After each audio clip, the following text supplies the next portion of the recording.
चलो ध्यान दो, थोड़ा रिवीजन करता हूँ, नई पब्लिक है तो। हमने लास्ट टाइम बोर्स का एटॉमिक मॉडल पढ़ा।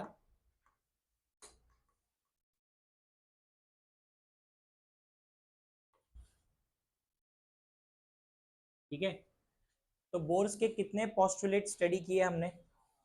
4 पोस्टुलेट्स।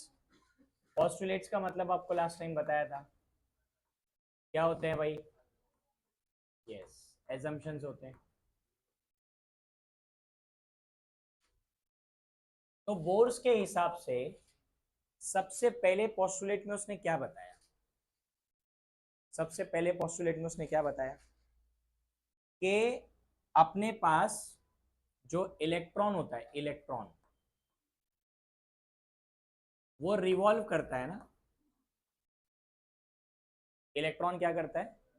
रिवॉल्व करता है सर्कुलर पाथ में। करेक्ट है कि नहीं? मैं शॉर्टकट में लिख रहा हूँ सब। इलेक्ट्रॉन रिवॉल्व करता है सर्कुलर पाथ में अराउंड दी, यस, और ये वो अराउंड दी न्यूक्लियस करता है, अराउंड दी न्यूक्लियस।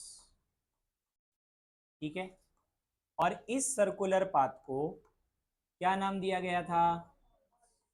ऑर्बिट, है ना। और बोर्स के हिसाब से ये जो ऑर्बिट होते हैं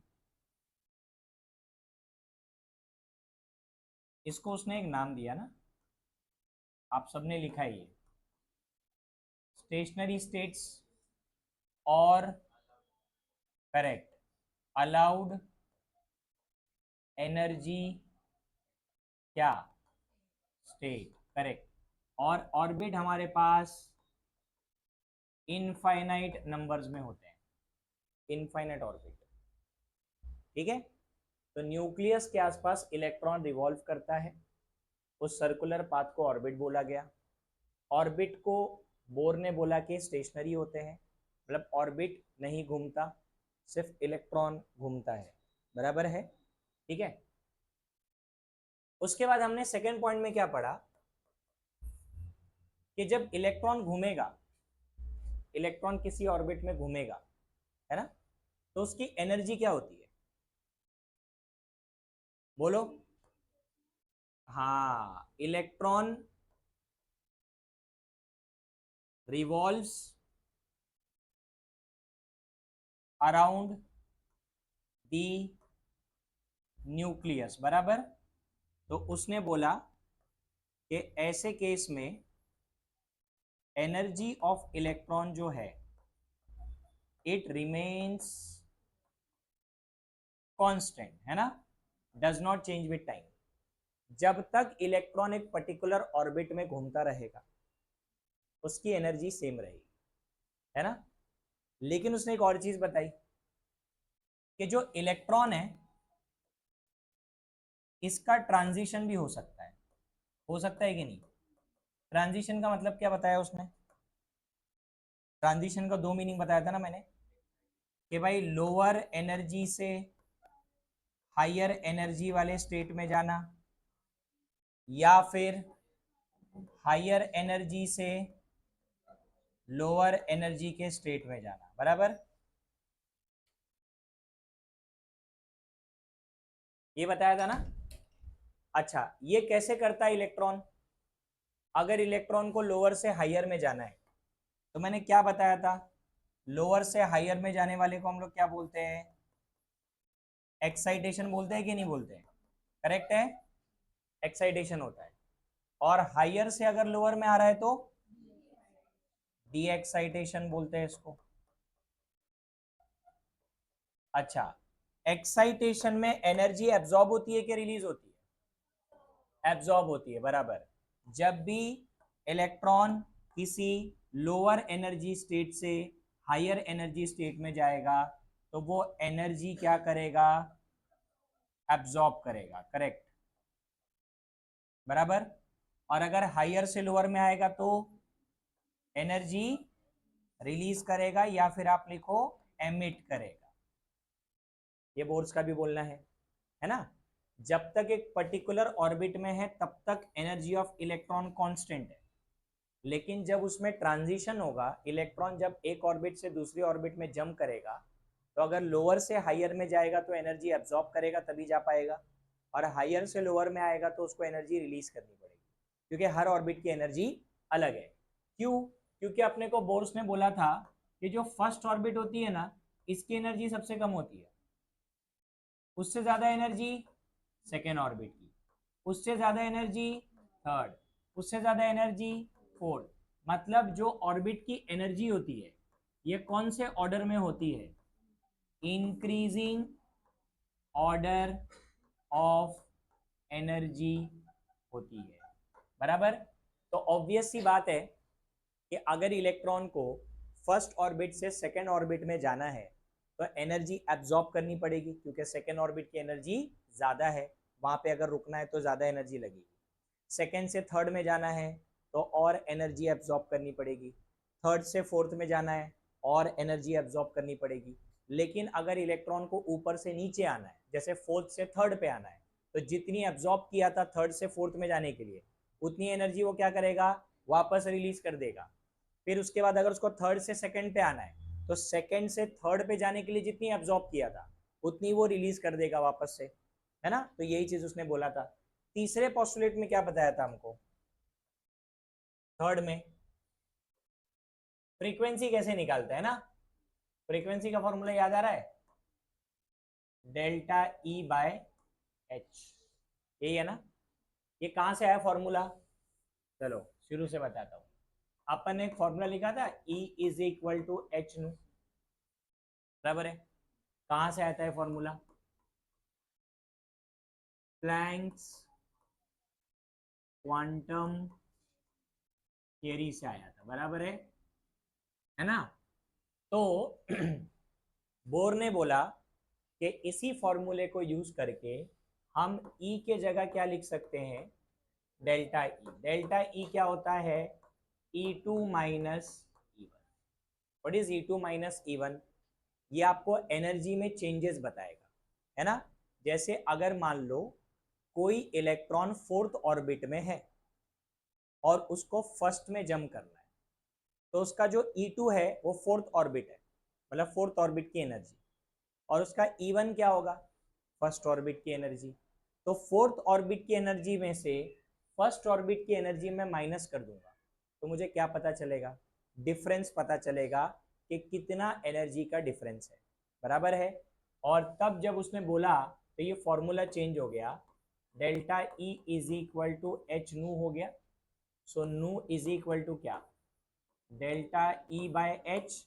डेल्टा ई को हम लिख सकते हैं E2 minus E1 upon H, है ना। इसको मैंने बताया भी था क्या बोलते हैं, इसको बोलते हैं बोर्स फ्रीक्वेंसी रूल, बराबर। फ्रीक्वेंसी निकाल सकते हो आप कि कितनी फ्रीक्वेंसी लगेगी एक ऑर्बिट से दूसरे ऑर्बिट में जाने के लिए। उसके बाद आया आपका फोर्थ वाला पोस्टुलेट। फोर्थ पोस्टुलेट में उसने क्या बोला? एंगुलर मोमेंटम के बारे में, याद आ रहा है? एंगुलर मोमेंटम का फॉर्मूला क्या था?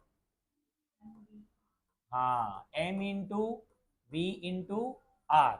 मैंने आपको बताया था m क्या है वहां पे? m क्या है?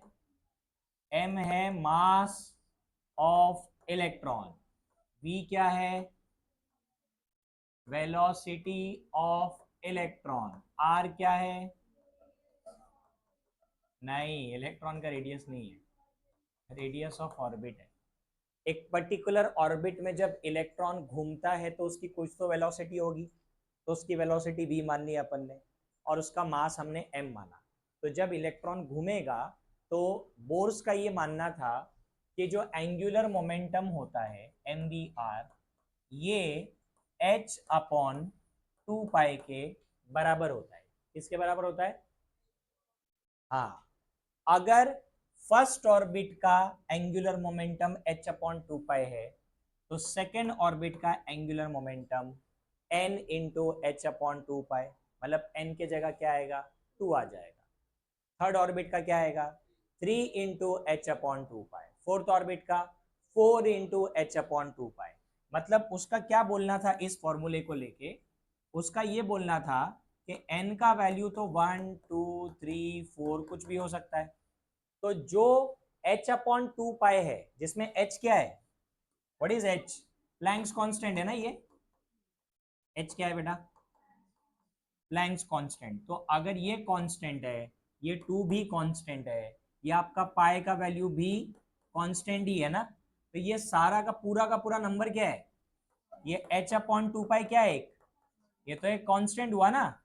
तो अब बात ये है कि ये कांस्टेंट का जो वैल्यू है उसका जो भी मल्टीपल होगा वो आपके ऑर्बिट का एंगुलर मोमेंटम होगा। मतलब इससे क्या समझ में आता है कि इलेक्ट्रॉन जो है ना, अगर वो फर्स्ट ऑर्बिट में है तो उसका एंगुलर मोमेंटम कितना होगा, h अपॉन 2 पाई, क्योंकि n के जगह में 1 रख दूंगा। लेकिन उसके बाद उसने बोला कि 1 के बाद 1.5 नहीं आ सकता है, डायरेक्टली क्या आएगा, 2 आएगा। मतलब फर्स्ट ऑर्बिट और सेकेंड ऑर्बिट के बीच में कोई दूसरा ऑर्बिट नहीं होता है, मतलब बीच में की स्पेस सिर्फ क्या रहती है, खाली।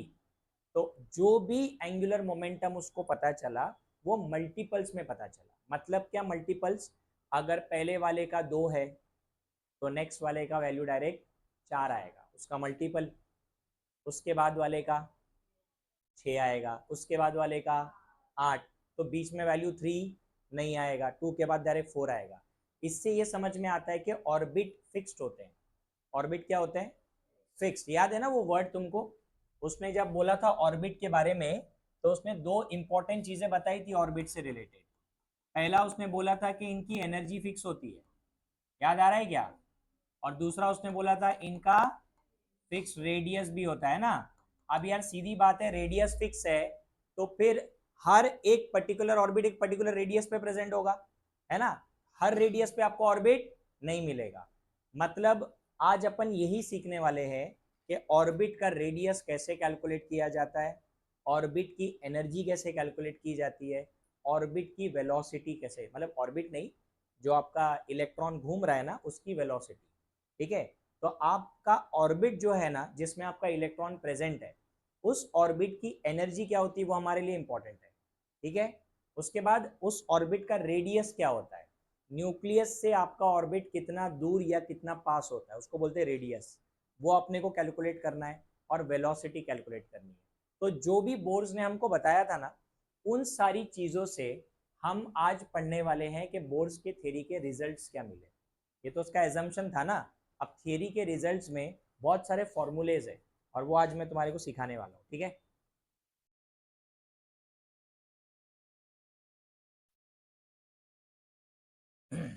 चलो ध्यान दो, अभी पेज नंबर 41 पे आ जाओ, पेज नंबर 41।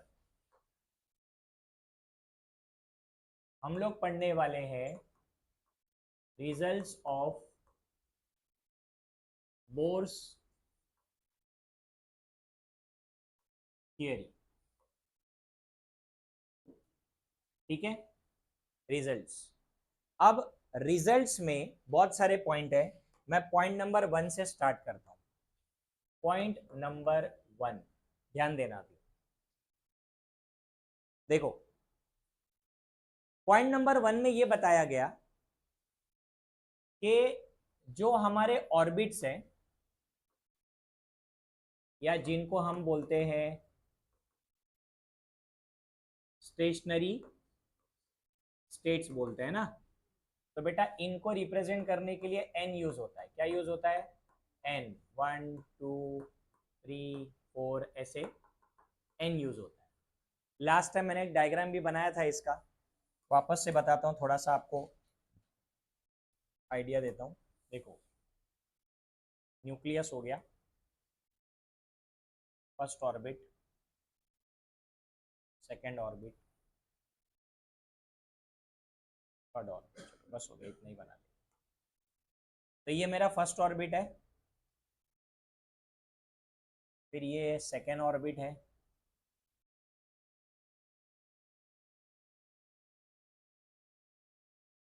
थर्ड ऑर्बिट, ठीक है। ध्यान देना अभी, तो ये न्यूक्लियस है ना, करेक्ट है। तो बोर ने क्या बोला था, ऑर्बिट के नंबर दिया ना उसने, n equal to 1, n equal to 2, n equal to 3, ऐसा दिया। और क्या दिया, के एल एम, याद है ना, ये दिया उसने, ये अपने को बताया।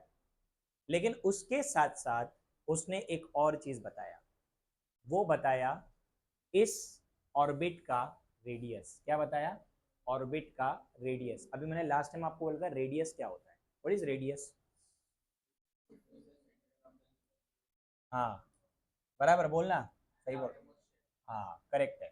अभी देखो ध्यान दो इधर, ये सेंटर से लेके यहां तक के डिस्टेंस को रेडियस बोलेंगे क्या, बराबर है ना। तो ये रेडियस कौन से ऑर्बिट का हो गया, फर्स्ट ऑर्बिट। फिर इसी सेंटर से लेके ये किसका रेडियस हो, फिर इसी सेंटर से लेके ये किसका रेडियस हो गया, है ना। क्या लग रहा है तुमको, रेडियस बढ़ रहा है क्या कम हो रहा है, बढ़ रहा है ना, बराबर। रेडियस निकालने का फॉर्मूला दिया है बोर्स ने, ये रेडियस है, ये भी रेडियस है, ये भी रेडियस है। क्या फॉर्मूला मैं आपको बताता हूँ, ध्यान देना। इसको बोलते हैं रेडियस ऑफ क्या, ऑर्बिट। अगर आप ऑर्बिट का रेडियस निकालोगे ना तो आपको एटॉमिक साइज पता चलेगा। What is atomic size, atom का साइज, एटम का साइज छोटा है या बड़ा है, रेडियस से मालूम पड़ जाएगा। तो रेडियस ऑफ ऑर्बिट निकालने का अपने पास फॉर्मूला है। फॉर्मूला क्या है, ध्यान दो, R N is equal to A naught into N square, ये है आपका फॉर्मूला। अब ये फॉर्मूला मैं पूरा एक्सप्लेन करता हूं, सब लोग ध्यान देना, क्योंकि सुनने वाला काम है तो बाद में लिखना। ये एन का मतलब है nth ऑर्बिट, nth मतलब 1 2 3 4 5 कोई भी। ए नॉट जो लिखा है ना, ए नॉट, ये ए नॉट है ना कांस्टेंट है, क्या है, हाँ ए नॉट है ना कांस्टेंट है, जिसका वैल्यू है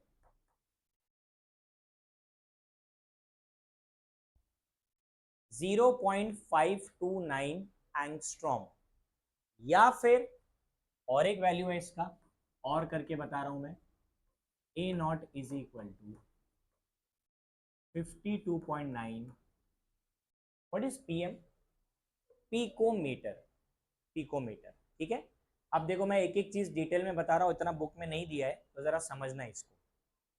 पहली बात तो एंगस्ट्रॉम क्यों यूज हो रहा है, क्योंकि रेडियस एक तरीके का लेंथ है, बराबर है। रेडियस क्या है, लेंथ ही है ना एक तरीके का, है ना। लेंथ के लिए हम लोग एंगस्ट्रॉम यूज करते हैं, जो कि यहाँ पे दिया है, या फिर पिकोमीटर यूज करते हैं। अब व्हाट इज दिस एंगस्ट्रॉम, देखो 1 angstrom is equal to 10⁻⁻10 metre होता है। कितना होता है, 1 एंगस्ट्रॉम कितना होता है, 10⁻⁻10 मीटर होता है, ठीक है। और 1 पिकोमीटर होता है 10⁻⁻12 मीटर। कितना होता है, 10⁻⁻12 मीटर। अब आप समझो इसको, मैंने यहाँ पे 0.529 एंगस्ट्रॉम लिखा था, तो उसका मतलब क्या था बताए, उसका मीनिंग था 0.529 इंटू 10⁻⁻10 मीटर, समझा, का मीनिंग ये था। अब मुझे बताओ, मैं इसको पिकोमीटर में भी कन्वर्ट कर सकता हूँ, कैसे, मुझे जो -10 लिखा है ना उसको -12 करना है। -12 कैसे करेंगे, 2 डेसिमल राइट में शिफ्ट कर दो। जैसे आप 2 डेसिमल राइट में शिफ्ट करोगे आपको क्या मिलेगा, और ये -10 का क्या हो जाएगा मालूम है क्या, -12। तो क्या मैं इसको पिकोमीटर लिख सकता हूँ, समझा। तुमको लग रहा होगा सर ने नंबर कहाँ से लाए, मैंने कुछ नहीं किया है, मैंने सिर्फ डेसिमल को शिफ्ट कर दिया। डेसिमल को शिफ्ट करने से जो एंगस्ट्रॉम है, जो कि -10 मीटर था, वो कितना हो गया, -12। -12 मतलब पिकोमीटर होता है, समझा। तो अपन क्या करते हैं मालूम है, हम लोग है ना फॉर्मूले में 52.9 नहीं लिखते, हम 53 लिखते हैं, कैलकुलेशन इजी हो जाएगा ना। 52.9 53 क्यों नहीं लिख सकते, क्लोज राउंड ऑफ कर देने का उसको, समझा। 52.9 को क्या लिखने का, 53। तो हम लोग क्या करते हैं, इस वैल्यू को है ना हम अप्रोक्सीमेटली क्या लिखते हैं, 53 पिकोमीटर। तो अब मेरा फॉर्मूला क्या होगा, ध्यान देना। तो मेरा फॉर्मूला है radius of nth orbit is equal to, या तो आप लिखो 0.529 एंगस्ट्रॉम इनटू एन स्क्वायर, एक फॉर्मूला लिख सकते हो, या फिर आपके पास दूसरा ऑप्शन है R N is equal to 53 picometre into N square. अभी आपके मन में थॉट आया होगा कि सर कभी कौन सा फॉर्मूला यूज करने का वो बताओ, है ना।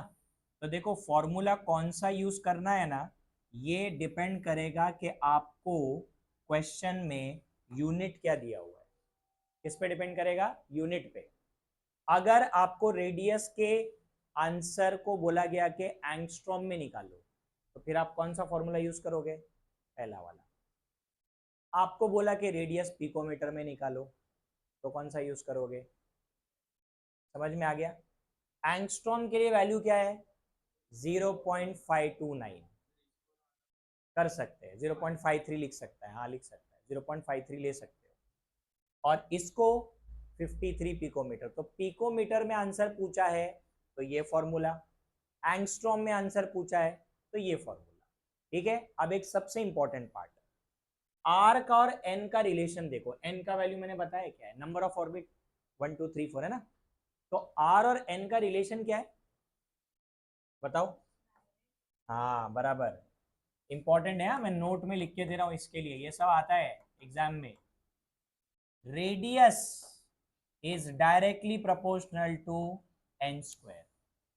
इसका मतलब ये हुआ कि अगर एन का वैल्यू इंक्रीज होगा तो रेडियस भी इंक्रीज होगा, एन का वैल्यू डिक्रीज होगा तो रेडियस भी डिक्रीज होगा।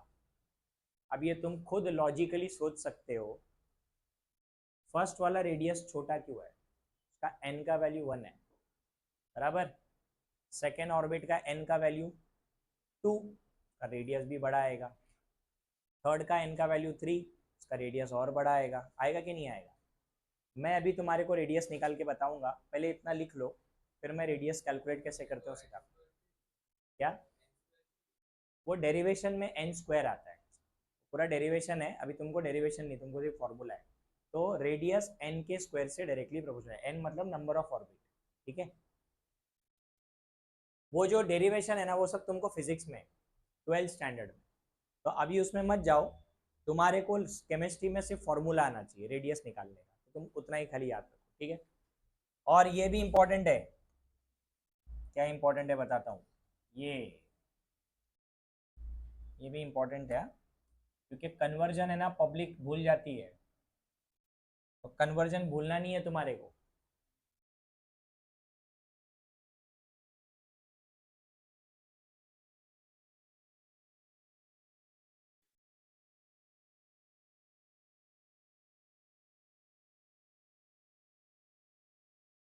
अगर कुछ नहीं समझे तो पूछ लो भाई।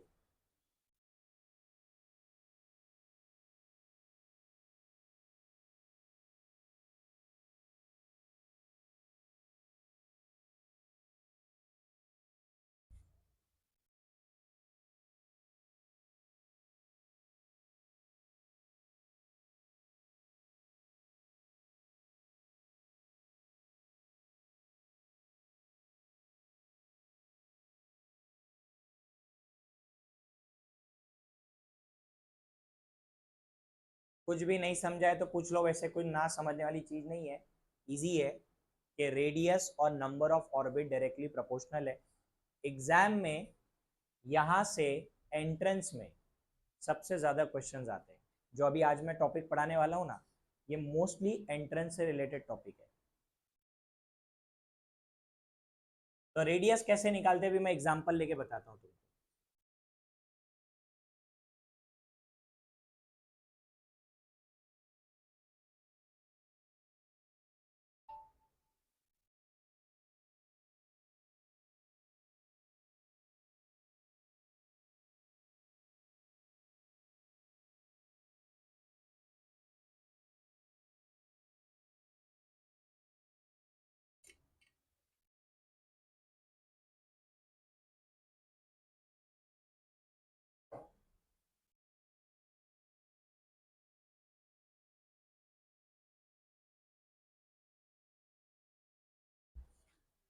हो गया।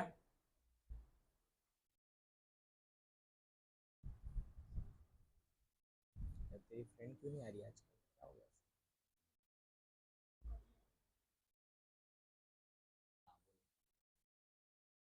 क्या क्या क्या? अभी फिलहाल जो भी हम पढ़ रहे हैं ना, it is only for hydrogen atom. देखो यहाँ पे चाहिए ना, यहाँ पे एक चीज लिख लो, क्योंकि है ना, मैं आपको अभी थोड़े टाइम में बता दूंगा। ये सारी चीजें जो हम पढ़ रहे हैं ना अभी, ये ना चाहिए तो बुक में से लिख लो कि किसके लिए पढ़ रहे हैं हम लोग, हाइड्रोजन एटम के लिए। क्योंकि मैंने लास्ट लेक्चर में शायद ये बोला भी था कि बोर्स का एटॉमिक मॉडल था तो बहुत अच्छा, लेकिन वो फेल क्यों हो गया? Because it was applicable only for hydrogen और hydrogen like species. Hydrogen like मतलब जिनके पास एक इलेक्ट्रॉन होता है ना। तो ये जो भी रिजल्ट्स हम पढ़ रहे हैं ना, ये हम हाइड्रोजन एटम के लिए पढ़ रहे हैं या हाइड्रोजन लाइक स्पीशीज के लिए पढ़ रहे हैं, मतलब वन इलेक्ट्रॉन सिस्टम। ऐसे लोग जिनके पास एक इलेक्ट्रॉन है उन पे ही एप्लीकेबल है, एक से ज्यादा इलेक्ट्रॉन वाला कोई है ना, उन पे एप्लीकेबल नहीं है। यही बोर्स का सबसे बड़ा लिमिटेशन था। ठीक है, हो गया लिखा सबने? अब ध्यान देना, अब मैं आपको ये सिखा रहा हूं कि रेडियस अगर आपको निकालना है तो आप कैसे निकालोगे हाइड्रोजन एटम के लिए। तो मैं आपको एग्जांपल दे रहा हूं फॉर हाइड्रोजन एटम, जिसका एटॉमिक नंबर कितना होता है? 1 होता है। Z=1 है ना। अब सुनो इधर, मुझे ना फर्स्ट ऑर्बिट का क्या निकालना है भाई? फर्स्ट ऑर्बिट का रेडियस निकालना है। ठीक है, अपन दोनों फॉर्मूला नहीं, कोई एक फॉलो करते हैं, पिकोमीटर वाला फॉलो करते हैं। तो फिर मैं क्या करूंगा, इधर लिखूंगा R1। 1 क्यों लिखा मैंने? First orbit is equal to 53 picometre into 1 का स्क्वायर। तो R1 का वैल्यू कितना आएगा बेटा? 53 पिकोमीटर ही आएगा, बराबर है। सुनो अभी, इस 53 पिकोमीटर को हम बोलते हैं बोर्स रेडियस। क्या बोलते हैं इसको? हाँ। अब और एक इंपॉर्टेंट पॉइंट, क्योंकि ये फर्स्ट ऑर्बिट का रेडियस है। किसका रेडियस है ये सबसे स्मॉलेस्ट वैल्यू होगा, सबसे स्मॉलेस्ट, क्योंकि फर्स्ट ऑर्बिट न्यूक्लियस से सबसे नजदीक होता है। तो जो डिस्टेंस होगा between the nucleus and the first orbit is very small. Yes और नो? है ना। अब इसके बाद क्या होएगा? रेडियस बढ़ता जाएगा।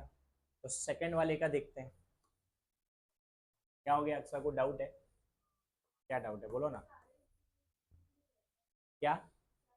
Hydrogen atom, it is for hydrogen. हाँ वही तो है ना। फर्स्ट ऑर्बिट के लिए 1 रखोगे, सेकेंड ऑर्बिट के लिए 2 रखोगे, थर्ड ऑर्बिट के लिए 3 रखोगे। हाँ तो वो बराबर है, बट ऑर्बिट का रेडियस तो नहीं, ऑर्बिट तो इनफाइनाइट है ना। अरे ऑर्बिट तो इनफाइनाइट है ना। कौन बोला ये? इलेक्ट्रॉन एक होता है, ऑर्बिट्स आर इनफाइनाइट। लॉजिक समझो इसके पीछे। हाइड्रोजन के पास इलेक्ट्रॉन एक है, तो फिर वो जंप करके कहाँ घूम रहा है? फिर क्यों जंप कर रहा है जब ऑर्बिट ही नहीं आगे? तो ऑर्बिट एग्जिस्ट करते हैं, ये बोर्स बोल रहा है, इनफाइनाइट ऑर्बिट्स है। बट हाइड्रोजन में इलेक्ट्रॉन कितना है? एक है।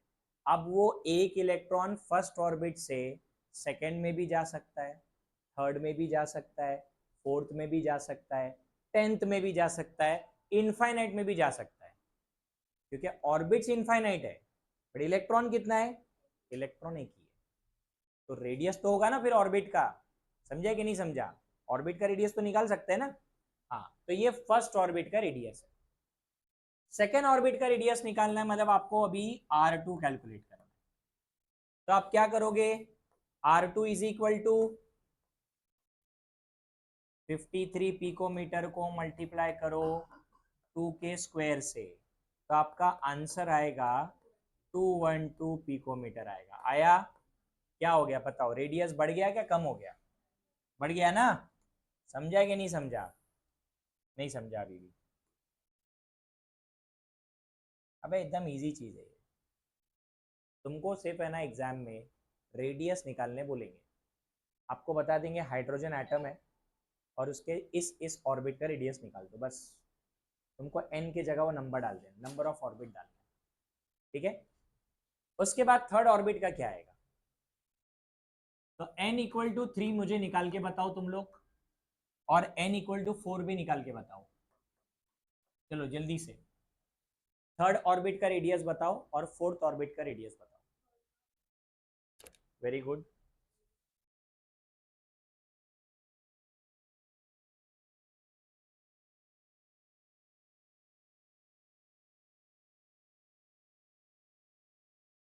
बंद कर दो। हाँ, अरे जल्दी करो यार, बाकी लोग इधर आंसर भी निकल गया। तो थर्ड ऑर्बिट के रेडियस में इट इज 53 पिकोमीटर इंटू 3 का स्क्वायर, तो आंसर आएगा 477 पिकोमीटर। आया क्या, आया ना। फिर n इक्वल टू 4 लेना है, तो फोर्थ ऑर्बिट का रेडियस पता करना है। तो फोर्थ ऑर्बिट के लिए इट इज 53 पिकोमीटर इंटू 4 का स्क्वायर 16, तो इसका आंसर कितना आया 848 पिकोमीटर। आया कि नहीं। तो क्या अपनी बात बराबर प्रूफ हो रही है क्या, n का वैल्यू बढ़ रहा है तो रेडियस बढ़ रहा है क्या, बढ़ रहा है ना। समझा कि नहीं समझा। तो अभी यहाँ पे कंफ्यूजन नहीं होना मांगता है, एकदम बेसिक पॉइंट है कि हाइड्रोजन में ना इलेक्ट्रॉन एक है बेटा, ऑर्बिट एक नहीं है। समझा कि नहीं, ऑर्बिट एक है क्या, ऑर्बिट इनफाइनाइट है। समझा कि नहीं, ऑर्बिट्स आर इनफाइनाइट, इलेक्ट्रॉन एक है सिर्फ। तो इसलिए तो हम बोल रहे हैं ना इलेक्ट्रॉन का ट्रांजिशन हो सकता है। अगर तुम ये मान लो कि आपके पास एक ही ऑर्बिट है और उसी में एक इलेक्ट्रॉन है, तो फिर तो उसका सेकंड पोस्टुलेट गलत हो गया, क्योंकि उसने सेकंड पोस्टुलेट में बोला था कि इलेक्ट्रॉन जंप कर सकता है lower to higher, higher to lower, तो कैसे जाएगा फिर जब कोई ऑर्बिट ही नहीं है। तो समझा कि नहीं समझा, ठीक है। तो यहां से हमको क्या समझ में आया, देखो मैं एक तुमको बेसिक चीज ऐसी बता देता हूँ, जरूरत नहीं है बनाने की। अभी जैसे कि ये मेरा न्यूक्लियस है, ये मेरा फर्स्ट ऑर्बिट है, ये सेकेंड ऑर्बिट है, ये थर्ड ऑर्बिट है, ये फोर्थ ऑर्बिट है। तो तुमने जस्ट अभी ये चीज को नोटिस किया कि यहां से लेके यहां तक का जो डिस्टेंस है वो है 53 पिकोमीटर, बराबर है कि नहीं। फिर यहां से सेकेंड ऑर्बिट का डिस्टेंस 212 है ना। फिर यहां से थर्ड ऑर्बिट का डिस्टेंस कितना 477, और फिर यहां से फोर्थ ऑर्बिट का कितना 848। पता चला। तो इससे क्लियर हो गया कि जैसे जैसे n का वैल्यू बढ़ेगा न्यूक्लियस और ऑर्बिट के बीच का डिस्टेंस बढ़ेगा, डिस्टेंस बढ़ेगा तो रेडियस बढ़ेगा। समझा। तो बोर्स के एटॉमिक मॉडल से रेडियस का फॉर्मूला मिला हमको, ठीक है। ये क्लियर है, रेडियस कैसे निकालेंगे। हाँ, जब भी एग्जाम में रेडियस निकालने बोलेंगे और कोई फॉर्मूला नहीं है, यही फॉर्मूला है। ठीक है। इसको मैं आगे थोड़ा सा मॉडिफाई करूंगा, बट कुछ अलग नहीं है, यही है, थोड़ा सा मॉडिफिकेशन है इसमें। देखो अगर मान लो आपको नैनोमीटर में पूछ लिया, वैसे पूछेंगे नहीं मोस्टली, क्योंकि जो रेडियस होता है वो या तो एंगस्ट्रॉम में निकालते हैं या तो पिकोमीटर में। तो अगर एंगस्ट्रॉम बोला ना तो आंसर तो यही है बेटा। इसको क्या करो मालूम है क्या, इसको पिकोमीटर मतलब क्या बोला मैंने, चलो पिकोमीटर मतलब क्या बोला, अभी सुनो इधर, अभी सब लोग ध्यान देना, जिसको भी डाउट है ना उसका डाउट क्लियर हो जाना चाहिए। अभी R3 है बराबर, R3 का वैल्यू कितना आया मेरा, पिकोमीटर आया ना। पिकोमीटर मतलब कितना मीटर, ये आंसर है मेरा। अब अगर मुझे एग्जाम में क्वेश्चन का आंसर एंगस्ट्रॉम में निकालना है, तो एंगस्ट्रॉम तो -10 होता है ना, अरे यस और नो, -10। तो -12 को -10 करने के लिए क्या करना पड़ेगा, 2 डेसिमल पीछे ले लो लेफ्ट में। तो फिर आपका आंसर क्या होगा मालूम है क्या, इंटू 10⁻², हो गया। क्या आप इसको 4.77 एंगस्ट्रॉम लिख सकते हो, तो नंबर तो वही है ना, सिर्फ क्या करना है, डेसिमल को शिफ्ट कर देना है। जब आप, मैंने पहले भी सिखाया है, अगर लेफ्ट में डेसिमल शिफ्ट करोगे तो प्लस करना पड़ता है। अरे -12 का -10 बनाना है तो +2 करना पड़ेगा ना उसमें। ऐसा क्या सोच तुम देख रहे हो मेरे को, -12 है ना पावर में, मुझे उसको -10 करना है तो +2 चाहिए ना पावर में। तो प्लस कब होता है पावर, जब डेसिमल लेफ्ट में शिफ्ट होता है। अब तुमको +2 चाहिए तो कितना प्लेसेस शिफ्ट करना पड़ेगा, 2 प्लेसेस। तो मैंने डेसिमल को 2 प्लेसेस शिफ्ट कर दिया, तो इधर +2 आ गया। +2 आने का मतलब आंसर -10 आया। -12 + 2 गिव्स यू -10। -10 मतलब क्या होता है, एंगस्ट्रॉम होता है, बताया था ना इधर, ये क्या है, -10 मीटर मतलब क्या, एंगस्ट्रॉम। तो सेम वैल्यू जो पिकोमीटर में 477 है, वो एंगस्ट्रॉम में कितना है, 4.77। समझा। अब जैसे आपको यहाँ पे 53 पिकोमीटर मिला, ये एंगस्ट्रॉम में कितना आएगा, 0.53 आएगा, बराबर, वेरी गुड। ये कितना आएगा एंगस्ट्रॉम में, 2.12 आएगा। वो 4.77 आया, ये कितना आएगा, 8.48 आएगा। समझा अभी, क्लियर। अरे समझा कि नहीं, डाउट है इसमें क्या, अरे यही है ना यार, अभी तो क्या बोला मैंने, सेम वैल्यू आ रहा है, सिर्फ डेसिमल शिफ्ट कर दे, और क्या करना है देखो। ये 53 पिकोमीटर है, एंगस्ट्रॉम में क्या बोला मैंने, 0.53 आएगा वो, ये 2.12 आएगा, ये कितना आएगा 4.77, अभी तो बताया। ये कितना आएगा 8.48। तो पिकोमीटर को सिर्फ कन्वर्ट कर देना है एंगस्ट्रॉम में, और क्या है।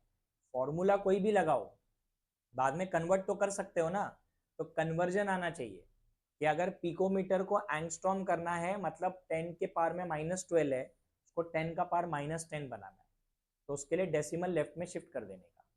ठीक है, तो फॉर्मूला जो है वो दोनों में से कोई भी यूज कर सकते हैं, लेकिन फिर बाद में कन्वर्जन करना पड़ेगा। अगर तेरे को एंगस्ट्रॉम में ही आंसर चाहिए तो फिर तू यहाँ पे 53 के जगह 0.53 ले लो, तो आंसर 0.53 आएगा। इधर आएगा 0.53 इंटू 4, इधर आएगा 0.53 इंटू 9, इधर आएगा 0.53 इंटू 16, तो 53 के जगह 0.53 आएगा। ठीक है, इतना स्ट्रेस क्यों ले रहे हो, एक ही फॉर्मूला है, कन्वर्जन आना चाहिए। ओके, चलो नेक्स्ट पॉइंट पे जाते हैं। अब ये क्लियर है। हाँ, अब देखो सेकेंड जो पॉइंट है ना हमारा मोर्स के रिजल्ट का, वो है आपका एनर्जी ऑफ स्टेशनरी स्टेट। चलो ध्यान दो, एनर्जी ऑफ स्टेशनरी स्टेट, और आप इसको है ना ये भी लिख सकते हो, एनर्जी ऑफ क्या, यस, क्योंकि बोर ने अपने पहले ही पोस्टुलेट में बोला था ना कि हर ऑर्बिट का फिक्स रेडियस होता है और फिक्स एनर्जी होती है। तो रेडियस कैसे निकालेंगे, उसका फॉर्मूला तो दे दिया उसने। अब मेरे को बताओ, अगर फर्स्ट रेडियस, आपका फर्स्ट ऑर्बिट का रेडियस 53 आ रहा है, मतलब इलेक्ट्रॉन उस ऑर्बिट में है, सेकेंड रेडियस कितना आया आपका, अगर कोई मेरे को बोलेगा सर 100 पिकोमीटर पे कोई इलेक्ट्रॉन प्रेजेंट है क्या, तो मैं क्या आंसर दूं, नहीं। क्यों, फिक्स्ड रेडियस है ना ऑर्बिट का, मतलब पहला ऑर्बिट अगर 53 पिकोमीटर पे एग्जिस्ट करता है तो दूसरा वाला डायरेक्टली कहाँ एग्जिस्ट करता है, 212 पे, मतलब बीच के जो वैल्यूज है वहां पे कोई ऑर्बिट नहीं है। और अगर वहां कोई ऑर्बिट ही नहीं है तो वहां इलेक्ट्रॉन मिलेगा क्या तुमको, लॉजिक समझ में आया। फिक्स्ड रेडियस है ना, अब 212 पिकोमीटर पे मेरा सेकेंड ऑर्बिट है, अब इलेक्ट्रॉन 212 पे घूम रहा है, उसके बाद जो नेक्स्ट ऑर्बिट है वो 477 पे डायरेक्ट। अब अगर मान लो कोई पूछेगा सर 350 पिकोमीटर पे इलेक्ट्रॉन मिलेगा क्या, नहीं मिलेगा, क्योंकि इलेक्ट्रॉन एक फिक्स ऑर्बिट में ही घूमता है और एक फिक्स रेडियस में ही घूमता है ना। अभी जैसे तुमको पता है अपना जो सोलार सिस्टम है, उसमें लास्ट टाइम भी मैंने आपको बोला था, हर एक प्लैनेट का एक खुद का ऑर्बिट है, उस ऑर्बिट में वो घूम रहा है कि नहीं, है कि नहीं, बोलो। वीनस का अपना ऑर्बिट है, सन के आसपास घूमता है वो उसके ऑर्बिट में। मार्स का अपना ऑर्बिट है, अर्थ का अपना ऑर्बिट है, अर्थ एक ऑर्बिट में घूम रहा है। सैटर्न एक ऑर्बिट में घूम रहा है, जुपिटर एक ऑर्बिट में घूम रहा है। तो ये सब ऑर्बिट्स के बीच में डिस्टेंस है कि नहीं है? है डिस्टेंस? अरे है कि नहीं?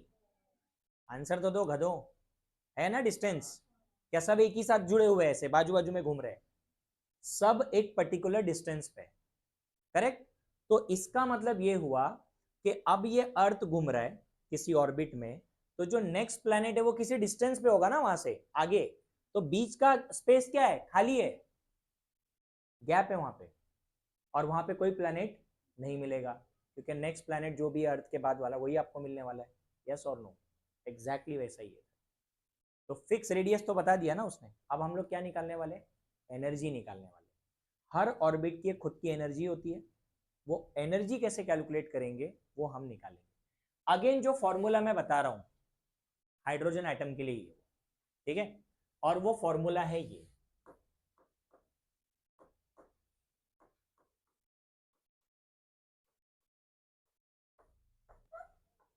ये फॉर्मूला बोर ने हमको दिया है। अब ये जो फॉर्मूला मैंने लिखा, ध्यान दो, बहुत सारी चीजें नई है इसमें। ई तो आपका एनर्जी है, ई इज दी एनर्जी। ये जो आर एच लिखा हुआ है ना, आर एच, ये ना बेटा एक कांस्टेंट है। इसका नाम मैं बता देता हूं, ये आगे भी यूज होगा। इसको बोलते हैं रिडबर्ग्स कांस्टेंट। क्या बोलते हैं? अब यार ये कांस्टेंट है तो इसका कुछ वैल्यू होना चाहिए ना। इसका वैल्यू बताता हूं। इसका वैल्यू है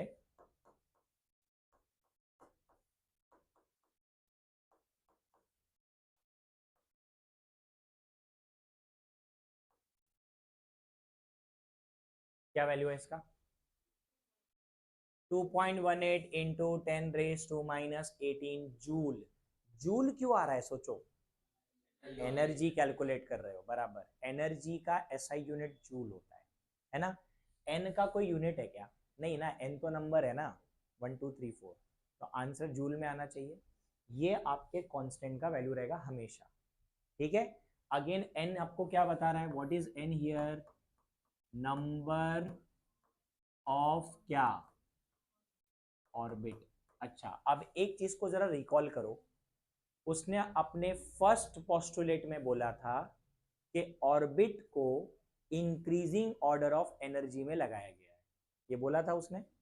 मतलब पहले ऑर्बिट की एनर्जी सबसे कम होनी चाहिए, सेकंड वाले की उससे ज्यादा, थर्ड वाले की उससे ज्यादा, फोर्थ वाले की उससे ज्यादा होनी चाहिए ना। अब ये प्रूफ करने का अपने को, सच में ऐसा होता है क्या? हाँ, अभी ध्यान देना सब लोग। अगर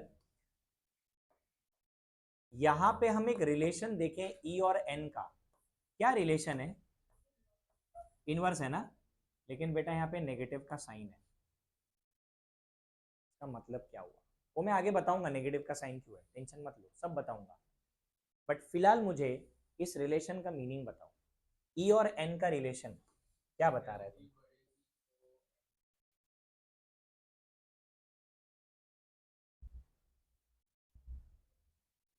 देखो ये इनवर्सली प्रोपोर्शनल दिख तो रहा है तुमको, लेकिन इधर माइनस का साइन भी है। इसका मतलब क्या हुआ? हाँ बराबर है, इसका मतलब हुआ एक्चुअल में डायरेक्टली प्रोपोर्शनल हो गया। अगर वहां नेगेटिव का साइन नहीं होता ना, तो मैं बोलता इनवर्सली प्रोपोर्शनल है। मतलब जैसे जैसे एन का वैल्यू बढ़ता एनर्जी कम होती, लेकिन क्योंकि यहाँ पे नेगेटिव साइन है। अब नेगेटिव साइन का मतलब क्या? सुनो अभी लॉजिक समझो। अगर यहाँ 1 रहेगा तो 1/1 का आंसर 1 ही आएगा ना। बट वो 1 क्या रहेगा? -1 रहेगा। क्या रहेगा? -1 रहेगा। अरे यस और नो? यस। अब 1/2 हो गया अगर इधर, तो 2 का स्क्वायर क्या होता है? 4। तो 1/4, 1/4 हो जाएगा। 1/4 का आंसर क्या आएगा? 0.25। कितना आएगा? 1/4 का आंसर कितना आएगा? बट इधर साइन क्या है? माइनस है। अब मुझे आप लोग बताओ कौन सा नंबर बड़ा है, -1 या -0.25?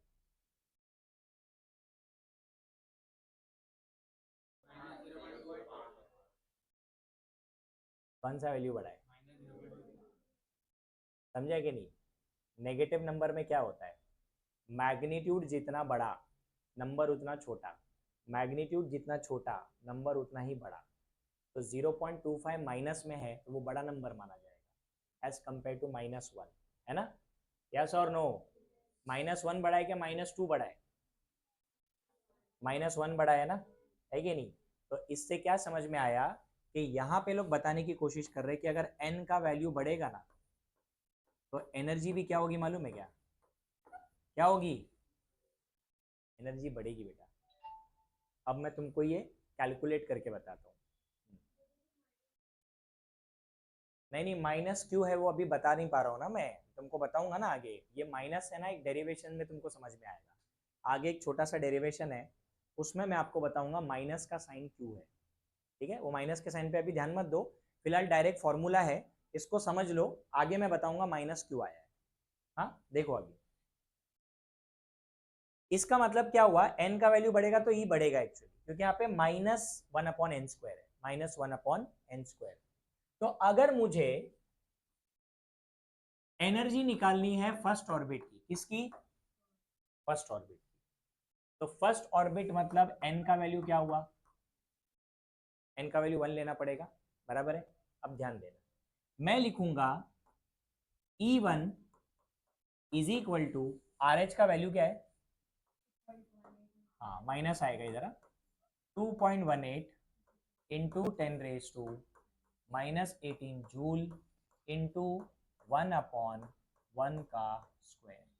तो बेटा इसका आंसर क्या आएगा, -2.18 इंटू 10⁻⁻18 जूल आएगा, बराबर है? ये आंसर आएगा ना फर्स्ट ऑर्बिट का। ठीक है, चलो अब जाते हैं सेकंड पे। अब मुझे निकालना है एनर्जी ऑफ कौन सा ऑर्बिट, सेकंड ऑर्बिट। तो n का वैल्यू क्या लेना पड़ेगा, 2 लेना पड़ेगा। चलो अभी ध्यान दो, तो इधर मैं लिखूंगा -2.18 इंटू 10⁻⁻18 जूल इंटू 1/2 का स्क्वायर। 2 का स्क्वायर होता है 4, यस और नो? 4 से कैंसिल करो इसको, बताओ क्या आंसर आता है।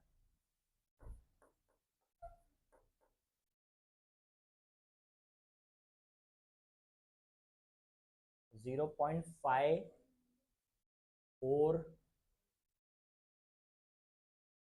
क्या आंसर आएगा? 0.545 आएगा शायद, हाँ यही आ रहा है ना? अब मुझे तुम लोग कंपेयर करके बताओ हाइड्रोजन के कौन से ऑर्बिट की एनर्जी ज्यादा है, सेकंड की, बराबर। ये नंबर क्या है, 0.5 है, लेकिन वो माइनस है, मतलब ये बिगर नंबर हुआ, यस और नो? और ये स्मॉलर नंबर, मतलब कि यहां से आइडिया ये मिला कि इसको हम क्यों ग्राउंड स्टेट बोलते हैं, समझा अभी? ग्राउंड स्टेट का मतलब क्या था बेटा, हाँ लोएस्ट एनर्जी स्टेट, बराबर है कि नहीं? और इसको हम लोग क्यों फर्स्ट एक्साइटेड स्टेट बोलते हैं, समझा अभी? क्योंकि सेकेंड ऑर्बिट की एनर्जी फर्स्ट वाले से ज्यादा होती है। थर्ड वाले की निकालो, थर्ड वाले की कैलकुलेट करके बताओ कितनी आ रही है। सेम फॉर्मूला, एन का वैल्यू क्या लोगे, हाँ 3 लोगे ना, हाँ तो थर्ड ऑर्बिट की एनर्जी निकालो जरा।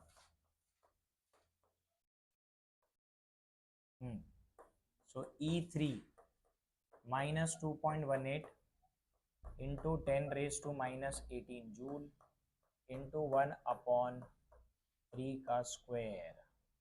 चलो बताओ कितना आ रहा है, वेरी गुड, 0.242 इंटू 10⁻⁻18 जूल। आया क्या, नहीं आया? खाली कॉपी मत मारो, सीधा सीधा कैंसिल करने का, और क्या। 3 का स्क्वायर कितना होता है, 9, 9 से इसको कैंसिल करो ना, 2.18 को, 0.242 आएगा। क्या हुआ, वैल्यू बढ़ गया क्या कम हो गया? बढ़ गया ना, और -0.5 से बड़ा नंबर -0.2 है, तो एनर्जी बढ़ रही है इसका मतलब।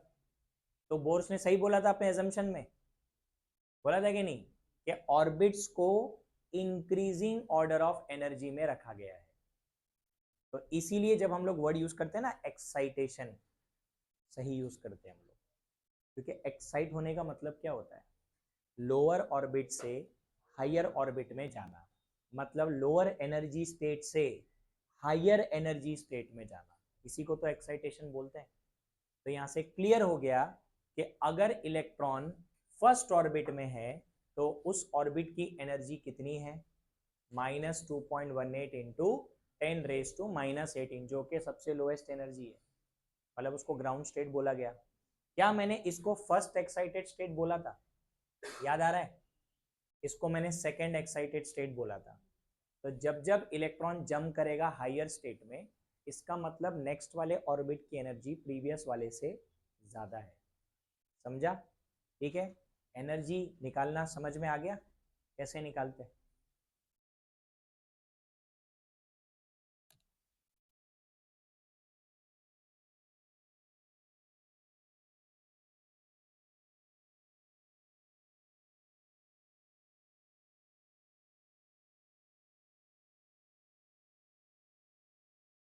तो इनको ठंडी लग रही है ना,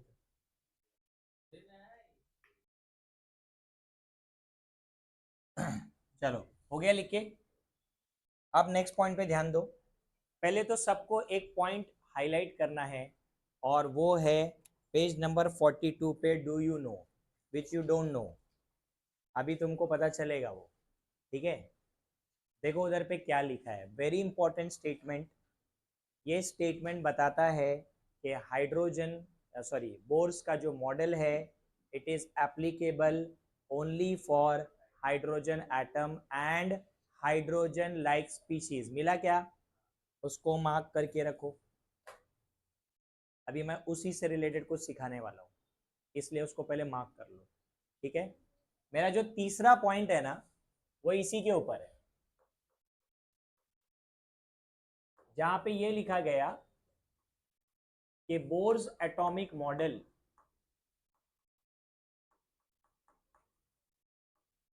is applicable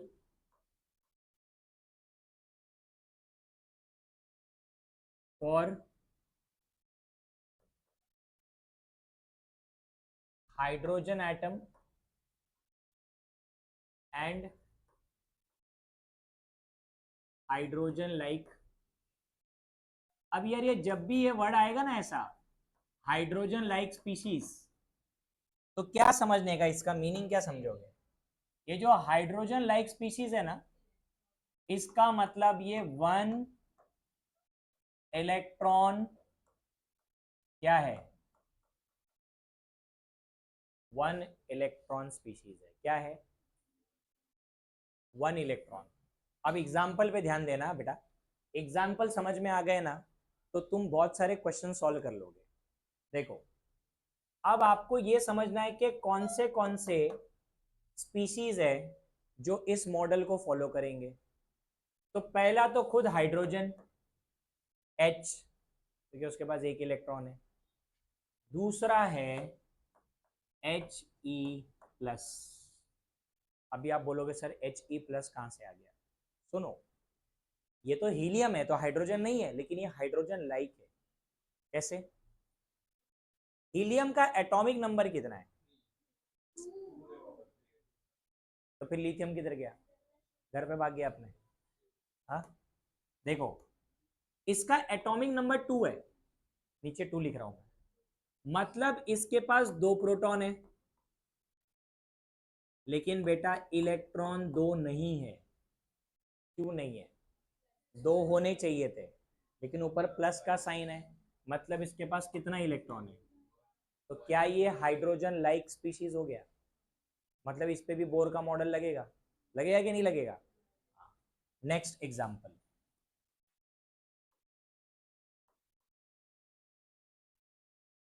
Li2+। अब लिथियम 2+ पे ध्यान दो, इसका एटॉमिक नंबर 3 है, मतलब इसके पास प्रोटॉन 3 है, तो इलेक्ट्रॉन भी 3 होने चाहिए थे, लेकिन इधर +2 का चार्ज है, तो 3 - 2 मतलब 2 इलेक्ट्रॉन लूज कर दिया, प्लस का चार्ज आया मतलब इलेक्ट्रॉन लॉस, 2 लॉस हो गया तो बचा कितना? क्या ये भी हाइड्रोजन लाइक स्पीशीज है? एक और एग्जांपल बोलना।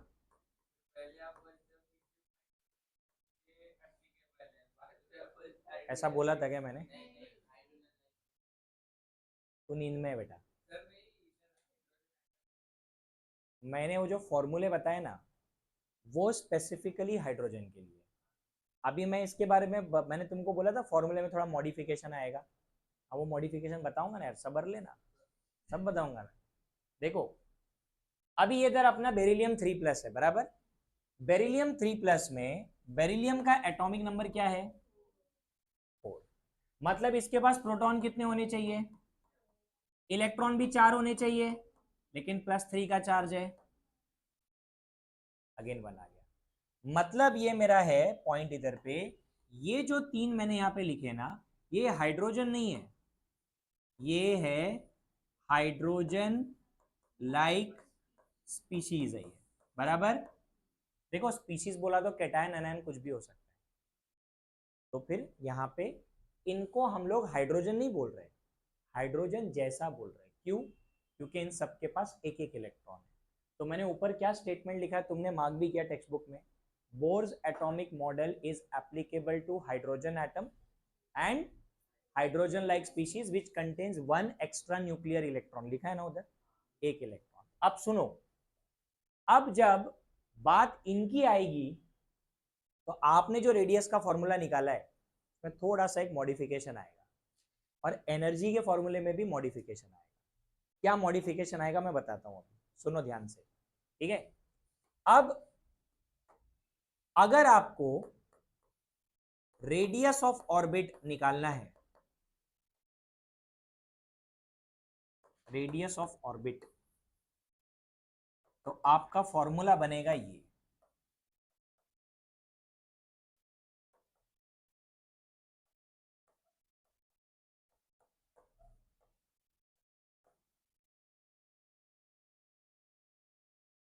n² बाय, क्या लिखा है मैंने नीचे, z लिखा है, z इज एटॉमिक नंबर। अब जरा सुनो, रुको, लिखने से पहले ना हर एक चीज समझो, फिर ये ओमकार जैसा मेरे को तुम सवाल करोगे। देखो इधर मैंने ये फॉर्मूला पढ़ा है, यहाँ पे z क्यों नहीं लिखा था मैंने, पता है? उधर पढ़ो कहाँ पे लिखा था मैंने, कि हाइड्रोजन का z का वैल्यू कितना है, समझा?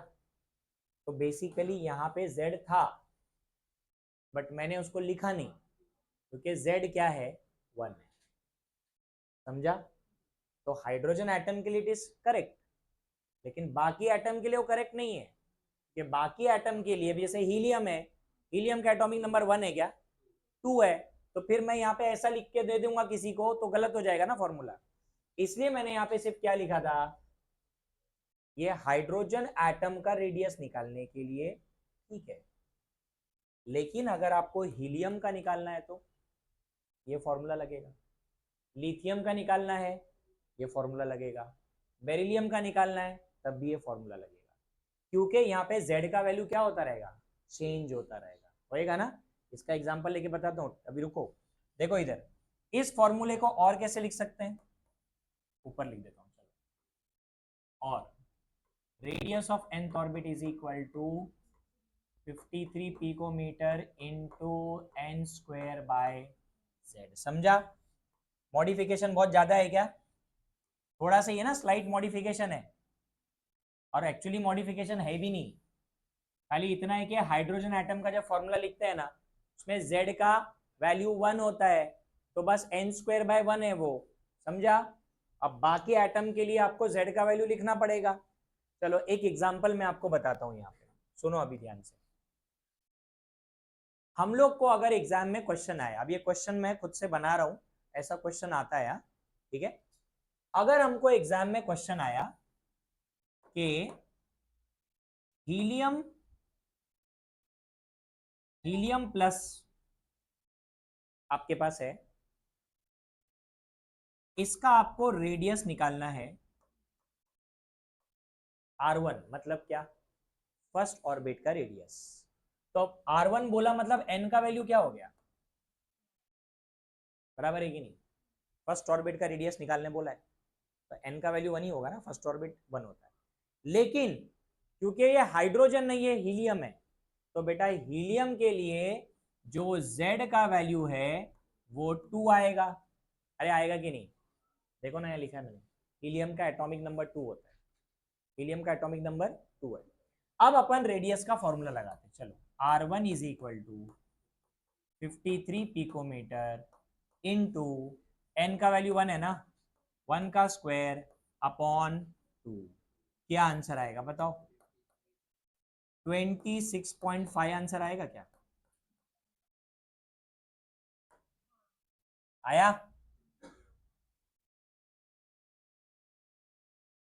53.5 का हाफ, अरे 1 का स्क्वायर तो 1 हो गया ना, 2 से कैंसिल करो ना इसको, 53.5 को 2 से कैंसिल करो, हाफ हो जाएगा, 26.5 आंसर। समझा कैसे निकाला? अगर ऐसा ही मुझे क्वेश्चन लिथियम 2+ के लिए पूछा गया होता तो मैं क्या करता? Z का वैल्यू कितना आता? 2 कहां से? 3, बिकॉज लिथियम का एटॉमिक नंबर 3 है, बट फर्स्ट ऑर्बिट के बारे में पूछ रहा है तो n का वैल्यू 1, n 1 रहता, ये 3 हो जाता। अगर मुझे बेरिलियम पे क्वेश्चन पूछा होता सेम, बेरिलियम 3+, तो Z का वैल्यू क्या लेता मैं? 4। फर्स्ट ऑर्बिट है तो फर्स्ट ले लेता। अच्छा सेकेंड ऑर्बिट पूछा होता तो फिर n के जगह पे 2 ले लेंगे। तो वो आपको सब कुछ बता देंगे कि आपको कौन से ऑर्बिट का वैल्यू निकालना है, He+, Li2+ किसका निकालना है वो भी बता देंगे। अरे मतलब सभी बता देंगे, तुमको खाली रेडियस का फॉर्मूला अप्लाई करना है, तुमको ये देखना है कौन से ऑर्बिट के बारे में पूछा जा रहा है, वो ऑर्बिट का नंबर डाल दो 1 2 3 जो भी है। उसके बाद आपको ये देखना है कि आपका एटम कौन सा है, आपका एटम हाइड्रोजन है तो Z का वैल्यू 1 डालो, हीलियम प्लस है तो Z का वैल्यू 2 डालो, लिथियम 2+ है तो Z का वैल्यू 3, बेरिलियम 3+ है तो Z का वैल्यू 4। अबे एटॉमिक नंबर, Z क्या है? Atomic number. तो याद रखो ये जो Z हमने लिखा है ना, ये क्या है? एटॉमिक नंबर है, और N क्या है? Number of orbit.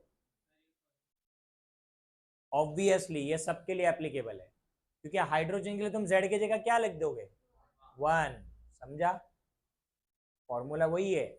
तो वहां पे मैंने Z लिखा नहीं था क्योंकि Z का वैल्यू 1 था, समझा? लेकिन फिर बाकी स्पीशीज के लिए क्या करेंगे, हर बार थोड़ी 1 होता है, ये तो एटॉमिक नंबर 2 3 4 है, तो यहाँ पे Z आएगा।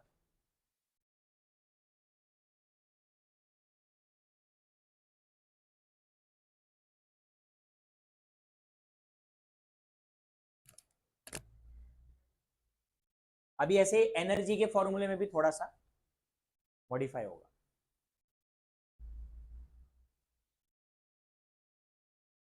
यार इतना मैं आराम आराम से सिखा रहा हूँ, मैं इतना स्लो नहीं सिखाता, मैं थोड़ा फास्ट सिखाता हूँ, लेकिन मैं तुमको स्लो सिखा रहा हूँ क्योंकि तुम्हारे चेहरे से मेरे को ऐसा नज़र आ रहा है कि आधे लोग के तो बाउंसर ही जा रहा है, जबकि एकदम ईजी है ये, रेडियस और एनर्जी निकालने का, और क्या, फॉर्मूला बता दिया, वैल्यू बता दिया, लेकिन तेरे को नहीं समझ रहा है। तो तूने ही तो क्वेश्चन पूछा ना कि एक बार आप बोल रहे हो ऐसा होएगा, फिर आप बोल रहे हो ऐसा होएगा सर।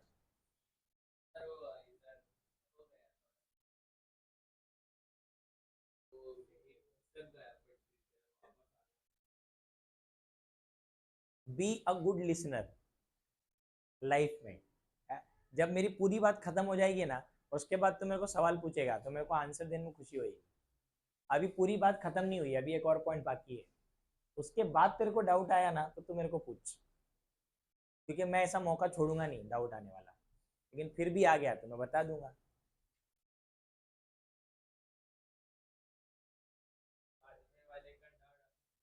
हाँ, तो मैंने सिखाया ही नहीं, वो मेरे को सिखाना था अभी ये पॉइंट में वही। किसके किसके कॉलेज में एटॉमिक स्ट्रक्चर स्टार्ट किया है? एंगल्स में स्टार्ट किया है, कभी स्टार्ट किया? हाँ तो कल खत्म हो जाएगा। हाँ हाँ आइसोटोप आइसोबार, वो डिस्कवरी वगैरह कुछ पढ़ाया नहीं होगा मेरे को पता है। हाँ अच्छा, तो फिर मैं तो तुमको पहले सिखा चुका हूँ, तो आंसर आंसर तो आ गया होगा तेरे को। अभी वो लोग ये सब कुछ ज़्यादा पढ़ाएंगे नहीं बीच में का, तुमको अभी डायरेक्टली बोर्स मॉडल थोड़ा बहुत पढ़ाएंगे जो अभी मैं पढ़ा रहा हूँ ये, और उसके बाद डायरेक्ट वो क्वांटम नंबर्स करके एक टॉपिक है।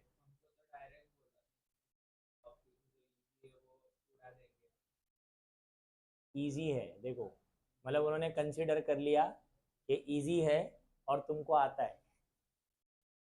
अभी प्लैंक्स क्वांटम थ्योरी किसको पता है बताओ, 10th में किसने पढ़ा है, वो E is equal to H nu वाला, लास्ट टाइम जो पढ़ा था, है ना।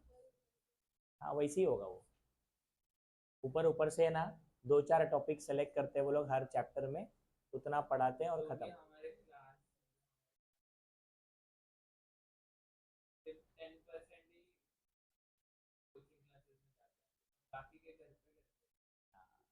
तो पता है मेरे को, एग्नल्स वाले लोग का वही है, एग्नल्स वाले क्लास नहीं लगाते हैं। उनको अभी नहीं, उनको अभी प्रॉब्लम नहीं होएगा, उनको होएगा 12th में प्रॉब्लम, क्योंकि 11th का बेसिक्स नहीं है तो 12th में फिर प्रॉब्लम होएगा। ये तुमको 12th में फिजिक्स में आएगा ये फॉर्मूला, इसीलिए मैं तुमको सिखा रहा हूँ कि कुछ तो धुंधला धुंधला तो याद रहेगा कि भाई हाँ सर ने ऐसा कुछ बताया था, रेडियस होता है, एनर्जी होती है ना, तो एटलीस्ट थोड़ा तो याद रहेगा। हो गया लिख के। हाँ अभी देखो, जैसे रेडियस का फॉर्मूला में थोड़ा सा मैंने मॉडिफाई किया ना, वैसे ही एनर्जी का फॉर्मूला भी है। तो एनर्जी ऑफ ऑर्बिट,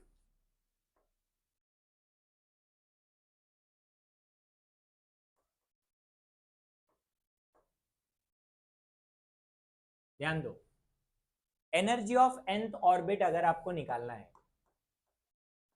तो -2.18 इंटू 10⁻⁻18 जूल, ये तो रहेगा ही, इंटू, ध्यान दो इधर, Z² / n²। देखो अब सुनना वापस से मैं क्या बोल रहा हूँ, मैंने Z लाया ना उधर। चलो हम लोग हाइड्रोजन के लिए एनर्जी का फॉर्मूला चेक करते हैं। क्या लिखा था मैंने, पढ़ो इधर, क्या लिखा था इधर, क्यों लिखा था 1, ऊपर 1 क्यों लिखा था।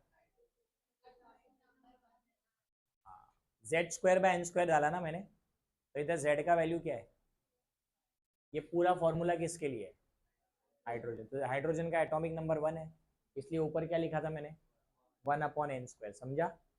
लेकिन अभी बाकी केसेस में मैं 1 लिख सकता हूँ क्या, हीलियम के केस में 1 लिख सकता हूँ, 2 लिखना पड़ेगा ना, लिथियम के केस में 3 लिखना पड़ेगा इधर, यस और नो। तो उसको मैंने क्या किया, ऐसा कर दिया। अब समझा, समझा कि नहीं समझा, Z² / n², तो ये है हमारा एनर्जी का फॉर्मूला। याद रखो, Z एटॉमिक क्या है, नंबर, और n क्या है, नंबर ऑफ ऑर्बिट्स। चलो अब मैं तुमको एक और चीज बताता हूं, एनर्जी निकालेंगे हीलियम प्लस, क्या, ध्यान देना। तो मेरे पास हीलियम प्लस है, हीलियम प्लस का एटॉमिक नंबर कितना है, 2, Z का वैल्यू 2 है, और फर्स्ट ऑर्बिट है, इसकी मुझे क्या निकालनी है, एनर्जी, फर्स्ट ऑर्बिट की एनर्जी, हीलियम प्लस की फर्स्ट ऑर्बिट की एनर्जी। तो मैं क्या करूंगा, E1 is equal to -2.18 into 10⁻⁻18 joule, into Z कितना है भाई, Z कितना है, तो 2 का स्क्वायर ऊपर, 2 का स्क्वायर अपॉन 1 का स्क्वायर, 2 का स्क्वायर तो 4 हो गया, 4/1 तो 4 ही होता है, मल्टीप्लाई करो जरा 4 से, कितना आ रहा है, वेरी गुड, 8.72 इंटू 10⁻⁻18, यही आया, बराबर है, सही आंसर है। अब कंपेयर करो जरा, कंपेयर करो, किसको कंपेयर करो मालूम है, हाइड्रोजन के फर्स्ट ऑर्बिट की एनर्जी को और हीलियम प्लस के फर्स्ट ऑर्बिट की एनर्जी को।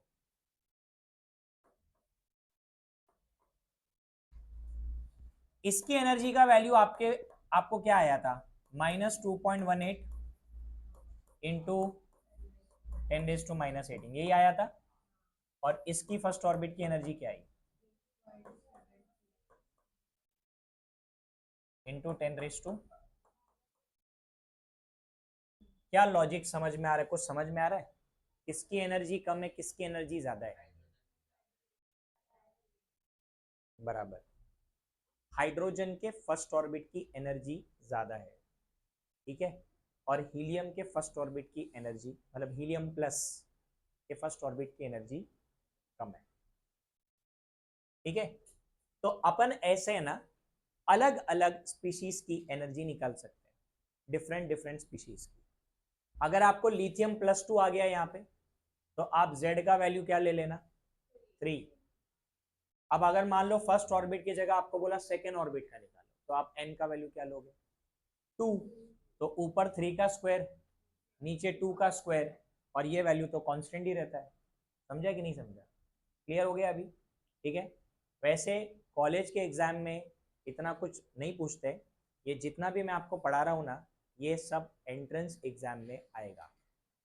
सीईटी करने वाले हो, जो सीईटी करने वाले हैं, जेई नीट में भी आता है, बट सीईटी में आपको ज़्यादातर क्वेश्चन बोर्स एटॉमिक मॉडल के रेडियस पे आएंगे और एनर्जी पे आएंगे, जो अभी मैंने आपको फॉर्मूला बता दिया है, ठीक है। वेरी इंपॉर्टेंट फॉर्मूला, ये फॉर्मूला भूलना नहीं है भाई।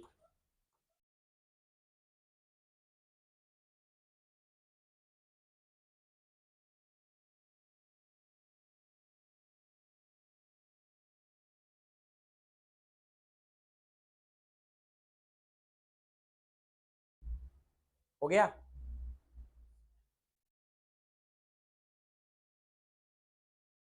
जल्दी लिखो।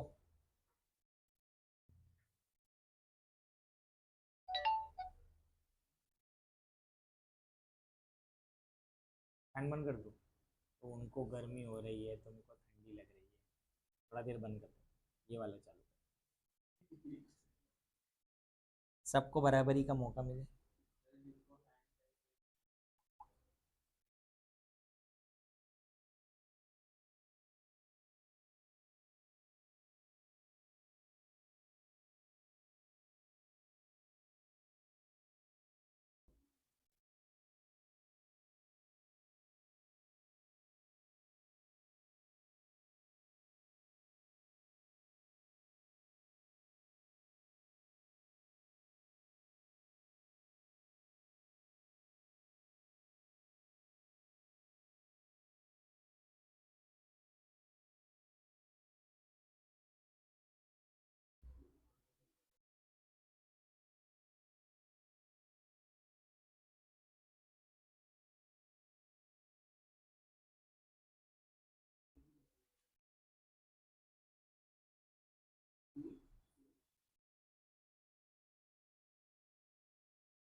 हो गया, लिखा सबने? चलो इसका लास्ट पॉइंट बताता हूं अभी। बोर्स के रिजल्ट्स में लास्ट पॉइंट देखो क्या है, पॉइंट नंबर 4।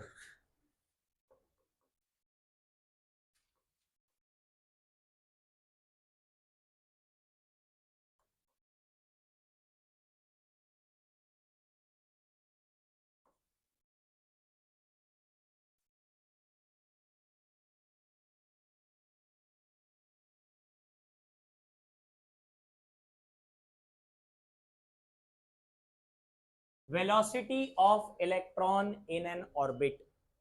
वैसे इसका फॉर्मूला होता है, आपको दिया नहीं है, मैं आपको एक बेसिक इसके पीछे का कॉन्सेप्ट बताता हूँ, बाद में एक लाइन 2-3 लाइन बताऊंगा, मार्क कर लेना। क्या क्या बोल रहा है, फिफ्थ है क्या? मेरे सीक्वेंस से जाओ, मैंने क्या डाला हुआ है? हाँ नहीं नहीं ठीक है, मैंने जैसा डाला वैसे ही लिखो। हाँ अब सुनो, इलेक्ट्रॉन की वेलोसिटी की बात चल रही है, ध्यान देना। वेलोसिटी मतलब कौन सी स्पीड से, कौन सी वेलोसिटी से इलेक्ट्रॉन घूमता है ऑर्बिट में। तो यहाँ पे अपने को ये बोला गया कि अगर n का वैल्यू बढ़ेगा ना, तो जो वेलोसिटी है इलेक्ट्रॉन की वो कम होती जाएगी।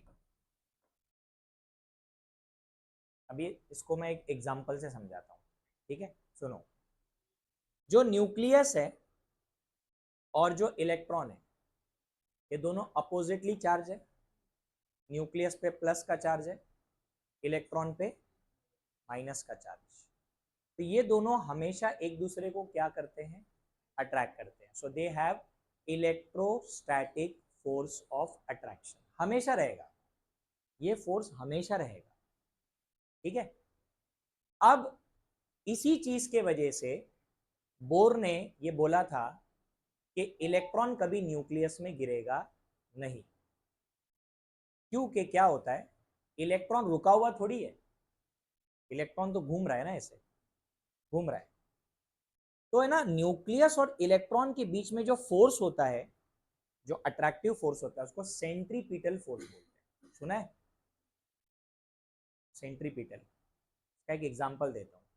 एक स्टोन ले लो, उस पर थ्रेड बांधो, फिर उसको ऐसे घुमाओ, ये सेंट्रीपिटल फोर्स हुआ। आप यहाँ पे फोर्स लगा रहे हो इनवर्ड, तभी तो घूम रहा है वो। अब इसको जरा समझो, आपका स्टोन है ये, आपने नजदीक पकड़ा है थ्रेड और घुमा रहे हो, फास्ट घूमेगा? फास्ट नहीं घूमेगा। अबे नजदीक पकड़ने का है, थ्रेड को नजदीक पकड़ने का है। स्टोन से थ्रेड बांधा है ना, थ्रेड को नजदीक पकड़ के ऐसे घुमाओ, फास्ट घूमेगा, फास्ट घूमेगा। क्यों घूम रहा है पता है क्या? क्यों घूम रहा है? ये सेंट्रीपिटल फोर्स है इधर।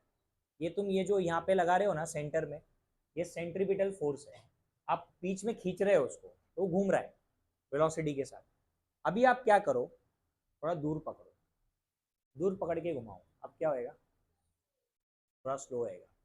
हो गया स्लो। फिर आप और दूर पकड़ो, फिर और दूर पकड़ो। क्या समझ में आ रहा है? डिस्टेंस बढ़ रहा है ना सेंटर से, बढ़ रहा है डिस्टेंस। डिस्टेंस बढ़ने का मतलब क्या बढ़ रहा है मालूम है क्या? एन। यस, क्योंकि पहले मैंने सबसे क्लोज पकड़ा था, वहां पे फास्ट घूम रहा था मेरा स्टोन। यस और नो? क्यों? डिस्टेंस कम था। मतलब कि सिंपल है, फर्स्ट ऑर्बिट का इलेक्ट्रॉन सबसे फास्ट घूमेगा क्योंकि डिस्टेंस कम है। सेकेंड ऑर्बिट का इलेक्ट्रॉन थोड़ा स्लो घूमेगा, क्योंकि मैंने क्या बोला, अगर आप थोड़ा दूर थ्रेड पकड़ोगे और घुमाओगे, थोड़ा स्पीड स्लो हो जाएगी, बराबर है कि नहीं? फिर और दूर पकड़ के घुमाओगे तो और स्लो हो जाएगी। इसका मतलब जितना वो डिस्टेंस बढ़ेगा ना, उसके वजह से जो वेलोसिटी है वो बढ़ती नहीं है, कम होती है। क्या होती है? कम होती है। तो बताओ v और n का रिलेशन क्या है फिर? Yes, velocity of electron is inversely proportional to n। समझा? नहीं समझा? एकदम इजी एग्जांपल दिया तुमको मैंने। अगर तुमने विजुअलाइज किया रहेगा तो तुमको समझ में आ गया होगा। कि अगर नहीं समझ में आया तो घर पे जाके करो आज। एक पत्थर उठाओ, उस पर अच्छे से टाइट एकदम धागा बांध दो, और फिर उसको पकड़ के ऐसे घुमाओ। पहले नज़दीक पकड़ो थोड़ा और घुमाओ। देखो यही यही चीज़ की वजह से तो बोर ने बोला ना कि इलेक्ट्रॉन न्यूक्लियस में गिरेगा नहीं, क्योंकि वो जब तक वो सेंट्रीपिटल फोर्स रहेगा ना, इलेक्ट्रॉन क्या है ना, रिवॉल्विंग है, घूम रहा है घूम रहा है घूम रहा है घूम रहा है, तो वो गिरेगा कैसे अंदर? मेरे को बताओ, जब तक आप ऐसे घुमाते रहोगे, क्या वो स्टोन आके सेंटर में आपको लगेगा? समझ रहे क्या बोल रहा हूँ मैं? जब तक आप ऐसे थ्रेड को पकड़ के घुमाते रहोगे, क्या वो स्टोन आके आपको लगेगा सेंटर में, इधर इधर आपके थंब पे? नहीं लगेगा, नहीं लगेगा ना। लेकिन आपने घुमाना छोड़ दिया तो फिर क्या होगा? एक्चुअल में जब आपने उसको यहाँ से खींचना छोड़ दिया तो बेसिकली आपने सेंट्रीपिटल फोर्स जो आप लगा रहे थे ना इनवर्ड, वो खत्म हो गया। तो अब जो आपका इलेक्ट्रॉन, जो पत्थर है, वो रुक जाएगा एक जगह जाके। ऐसा एटम में होगा नहीं, क्योंकि एटम के अंदर इलेक्ट्रोस्टैटिक फोर्स जो है वो हमेशा प्रेजेंट होता है, हमेशा। इसी वजह से इलेक्ट्रॉन जब घूमता है ना, तो जब तक वो सेंट्रीपिटल फोर्स रहेगा वो घूमता ही रहेगा, और वो अंदर जाके गिरेगा नहीं न्यूक्लियस में, बाहर ही रहेगा। अच्छा, आप ऐसे घुमाते घुमाते आपने छोड़ दिया, अब क्या होएगा? कहीं तो बाहर जाके गिरेगा, वो गिरेगा कि नहीं? तो सोचो, अगर सेंट्रीपिटल फोर्स नहीं होता तो आपका इलेक्ट्रॉन कहीं कहीं बाहर जाके गिर जाता। लेकिन वो एक ही ऑर्बिट में घूम रहा है ना, घूम रहा है कि नहीं घूम रहा है? क्यों घूम पा रहा है? Because of that force of attraction.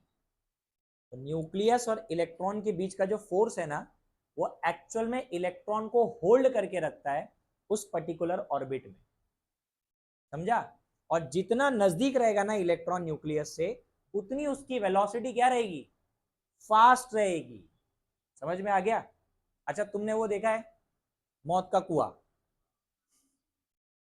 देखा है ना, टीवी में तो देखा ही होगा।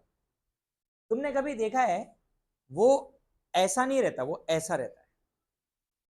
जो अंदर का जो सर्कल है वो नीचे छोटा रहता है, फिर उसके बाद वो बड़ा होता जाता है। ये देखा है क्या तुमने? तो इस तरीके से तुमको नजर आएगा। क्यों है पता है? जब वो शुरू में यहां से स्टार्ट करता है ना, सर्कल छोटा होता है, तो स्पीड ज्यादा होती है। फिर उसके बाद ये ऐसा जाता है। समझ में आया कि नहीं आया? इस तरीके से होता है वो। तो लॉजिक क्या है इसके पीछे? कि भाई यहाँ पे जो सेंट्रीपिटल फोर्स है वो काम करता है आपके एटम के अंदर। जो आपका सेंटर है ना, सेंटर, आपका nucleus, it is a heavily positive charge. तो वो इलेक्ट्रॉन को हमेशा खींचेगा। लेकिन इलेक्ट्रॉन एक जगह ही है क्या? नहीं, इलेक्ट्रॉन तो घूम रहा है ना, तो वो उसके साथ साथ घूमेगा। तो इलेक्ट्रॉन का भी फायदा है कि वो गिर नहीं रहा है और ना बाहर जा रहा है। समझ में आ गया? जैसे मैंने एक पत्थर का एग्जांपल दिया, अगर मैंने थ्रेड को पकड़ के रखा है लेकिन मैंने उसको सेंट्रीपिटल फोर्स देना बंद कर दिया, तो वो पत्थर गिरेगा। बराबर है कि नहीं? लेकिन अगर मैंने हाथ से ही छोड़ दिया उसको, वो तो कहीं बाहर जाके गिरेगा ना। बराबर है? दोनों ही केसेस में आपका जो एटम है वो अनस्टेबल हो सकता था, लेकिन आपका एटम अनस्टेबल नहीं है ना। एटम क्या है? स्टेबल है। क्यों है? इसी वजह से। तो एक मैक्सवेल का पॉइंट पता है ना, मैक्सवेल ने बोला था कि इलेक्ट्रॉन घूमेगा तो जाके एक बार न्यूक्लियस में गिर जाएगा, और न्यूक्लियस में गिर गया तो क्या होगा? एटम अनस्टेबल होगा। लेकिन ऐसा होता नहीं है। ठीक है? हाँ, तो ये समझ में आया सबको? लिख लिया सबने? हाँ, तो ये अपने 4 पॉइंट क्लियर हो गए। इसको मार्क भी कर लो अपने बुक के अंदर। ये देखो यहाँ लिखा हुआ है, ये ई वाला पॉइंट दिख रहा है क्या? ई, हाँ, उसमें पहला, हाँ, ये 3-4 लाइन आपको मार्क करना है। Velocity of electron can be calculated from the bore theory. Qualitatively, it is found that the magnitude of velocity of electron increases with increase of z. What is mean by z? Atomic number. Atomic number बढ़ेगा ना तो velocity बढ़ेगी. And decreases with increase in principal quantum number. Principal quantum number अभी भारी भरकम word है, अगले 1-2 lecture में आएगा। एन है एक्चुअली, वो एन की बात कर रहे हैं, एन की बात कर रहे हैं। तो एन और वेलोसिटी का रिलेशन क्या है? इनवर्स। एन का वैल्यू बढ़ेगा, वेलोसिटी कम होगी। लेकिन इसका और जेड का रिलेशन क्या है? अरे इसका और जेड का रिलेशन क्या है? Directly proportional. अभी जरूरत नहीं है लेकिन फॉर्मूला बता देता हूं। फॉर्मूला ये है वेलोसिटी का।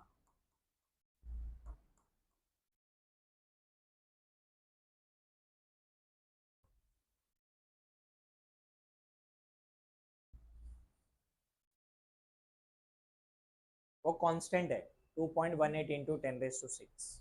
क्या यूनिट लिखा है मैंने इधर? Metre per second velocity. ऊपर z है ना, तो देख लो z और v का रिलेशन क्या है, डायरेक्टली प्रोपोर्शनल। n नीचे है ना, तो v और n का रिलेशन क्या है, वही तो लिखा है मैंने यहाँ पे, दिख रहा है अभी, वो फॉर्मूला है, फॉर्मूला खाली लिख के रखो, तुमको नॉर्मली वेलोसिटी कैलकुलेट करने के लिए नहीं आएगा, ठीक है, बट फॉर्मूला अगर लिख लोगे तो बेटर रहेगा। वैल्यू, वैल्यू, हाँ, मैग्नीट्यूड मतलब वैल्यू।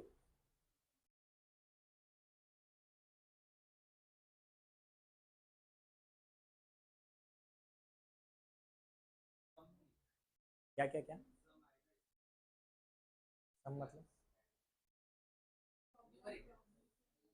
हाँ, न्यूमेरिकल वेलोसिटी पे नहीं पूछेंगे, एनर्जी और रेडियस पे पूछेंगे।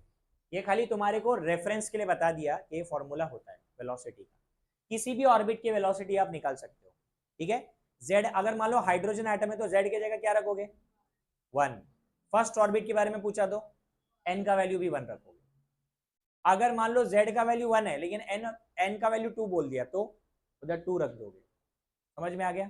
तो ऐसे आपको वेलोसिटी पता चलेगी, लेकिन वो मोस्टली आएगा नहीं, खाली रेफरेंस के लिए लिख के रखो। ओके, चलो ये टॉपिक हो गया हमारा। अब हम लोग नेक्स्ट टॉपिक पे जाने वाले हैं, जिसका नाम है, नेक्स्ट टॉपिक का नाम क्या है भाई,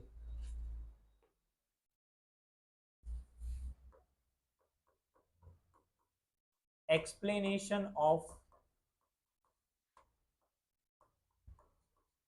लाइन स्पेक्ट्रम ऑफ हाइड्रोजन,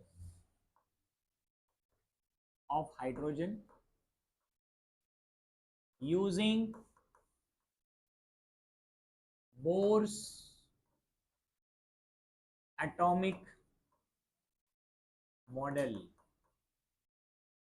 अच्छा, स्पेक्ट्रम याद है ना, लाइन स्पेक्ट्रम, कितने टाइप का स्पेक्ट्रम पढ़ा था हमने, हाँ, 2 पढ़ा था, एब्जॉर्प्शन एंड एमिशन। अब है ना तुम्हारे सिलेबस में एब्जॉर्प्शन के बारे में कुछ भी नहीं है, बट मैंने तुमको पढ़ाया था, एब्जॉर्प्शन पढ़ाया था। हमारे सिलेबस में ज्यादातर चीजें जो दी गई है ना, वो सब किसके बारे में दी गई है, एमिशन लाइन स्पेक्ट्रम। मतलब जब आपका सैंपल इलेक्ट्रोमैग्नेटिक वेव्स को एमिट करता है ना, तो स्क्रीन पे जो नजर आता है वो कलर नजर आते हैं जो एब्जॉर्प्शन स्पेक्ट्रम में गायब थे, यही है ना। क्यों नजर आते हैं, क्योंकि एब्जॉर्प्शन स्पेक्ट्रम में आप आपके सैंपल के थ्रू व्हाइट कलर की लाइट पास करते हो। व्हाइट कलर की लाइट में कितने वेवलेंथ होते हैं, 7, बराबर। आपका सैंपल क्या करता है, उन 7 वेवलेंथ में से कुछ वेवलेंथ को एब्जॉर्ब कर लेता है और बाकी सारी वेवलेंथ को एमिट कर देता है। तो जब स्पेक्ट्रम दिखता है एब्जॉर्प्शन का, तो उसमें कुछ जगह पे डार्क लाइंस नजर आती है, मतलब वो कलर गायब होते हैं जो आपके सैंपल ने क्या कर लिया, एब्जॉर्ब कर लिया। उसके बाद क्या होता है, इलेक्ट्रॉन एक्साइट करता है, हायर ऑर्बिट में जाता है। हायर ऑर्बिट में जाने के बाद वो स्टेबल होता है कि अनस्टेबल होता है, अनस्टेबल हो जाता है। अब उसको वापस हायर ऑर्बिट से लोअर ऑर्बिट में आना होता है। लोअर ऑर्बिट में आते टाइम वो क्या करता है, जो भी वेवलेंथ की लाइट उसने एब्जॉर्ब की थी वो वापस से उसको एमिट करना शुरू करता है, और तब हम वापस स्क्रीन पे देखते हैं कि वो कलर जो एब्जॉर्प्शन स्पेक्ट्रम में गायब थे वो अब हमको दिखने लगे, बराबर है। तो हमारे लिए यहाँ पे इंपॉर्टेंट क्या है, एमिशन में क्या दिख रहा है, एमिशन इंपॉर्टेंट है, ठीक है। तो एमिशन लाइन स्पेक्ट्रम हम पढ़ने वाले हैं इधर, मैं आपको 2-3 इसको शॉर्टकट में बता देता हूं अपने को क्या क्या पढ़ना है इसके अंदर, ओके। अच्छा, उसके बाद एमिशन में मुझे बताओ, इलेक्ट्रॉन का ट्रांजिशन कहां से कहां होता है, yes, from higher energy state, अब सुनो इधर, हायर एनर्जी स्टेट को NI लिख देना। NI मतलब, I मतलब इनिशियल, बताऊंगा मैं सब। And sorry, to lower energy state, इसको लिखो NF। F मतलब फाइनल, मतलब इसका मीनिंग ये है, अगर मान लो आपका इलेक्ट्रॉन थर्ड ऑर्बिट में है, कहां पे है, तो उसका NI का वैल्यू 3 है।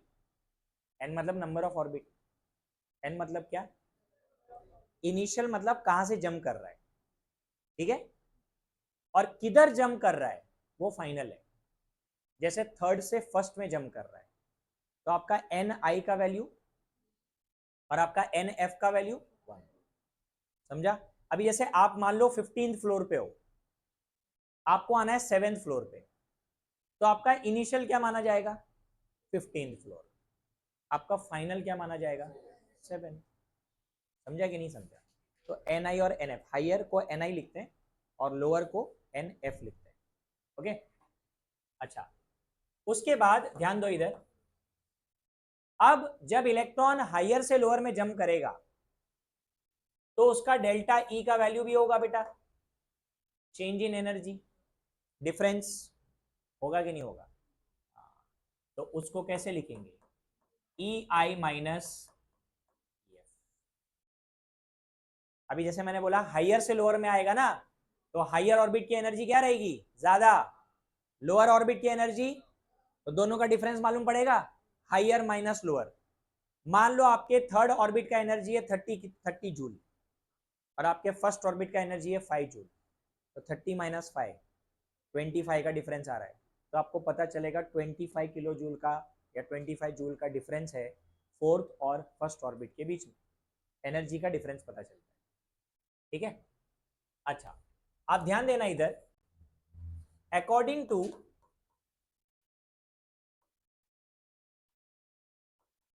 To Bohr's atomic model, the energy of orbit in hydrogen atom is given by, बोलो, अभी मैंने थोड़ा टाइम पहले ये फॉर्मूला लिखा था, energy of orbit in hydrogen atom का फॉर्मूला क्या है, E is equal to minus RH into 1/n²। याद आ रहा है, हाइड्रोजन एटम के लिए बोल रहा हूं मैं, देखो इसलिए मैंने हाइड्रोजन एटम वर्ड लिखा है उधर, यही फॉर्मूला है ना, ये फॉर्मूला है। अब हम क्या करेंगे, सुनो इधर, हमने देखा कि यार अपने पास तो 2 एनर्जी का रिक्वायरमेंट है, अपने को कितनी एनर्जी का रिक्वायरमेंट है, 2।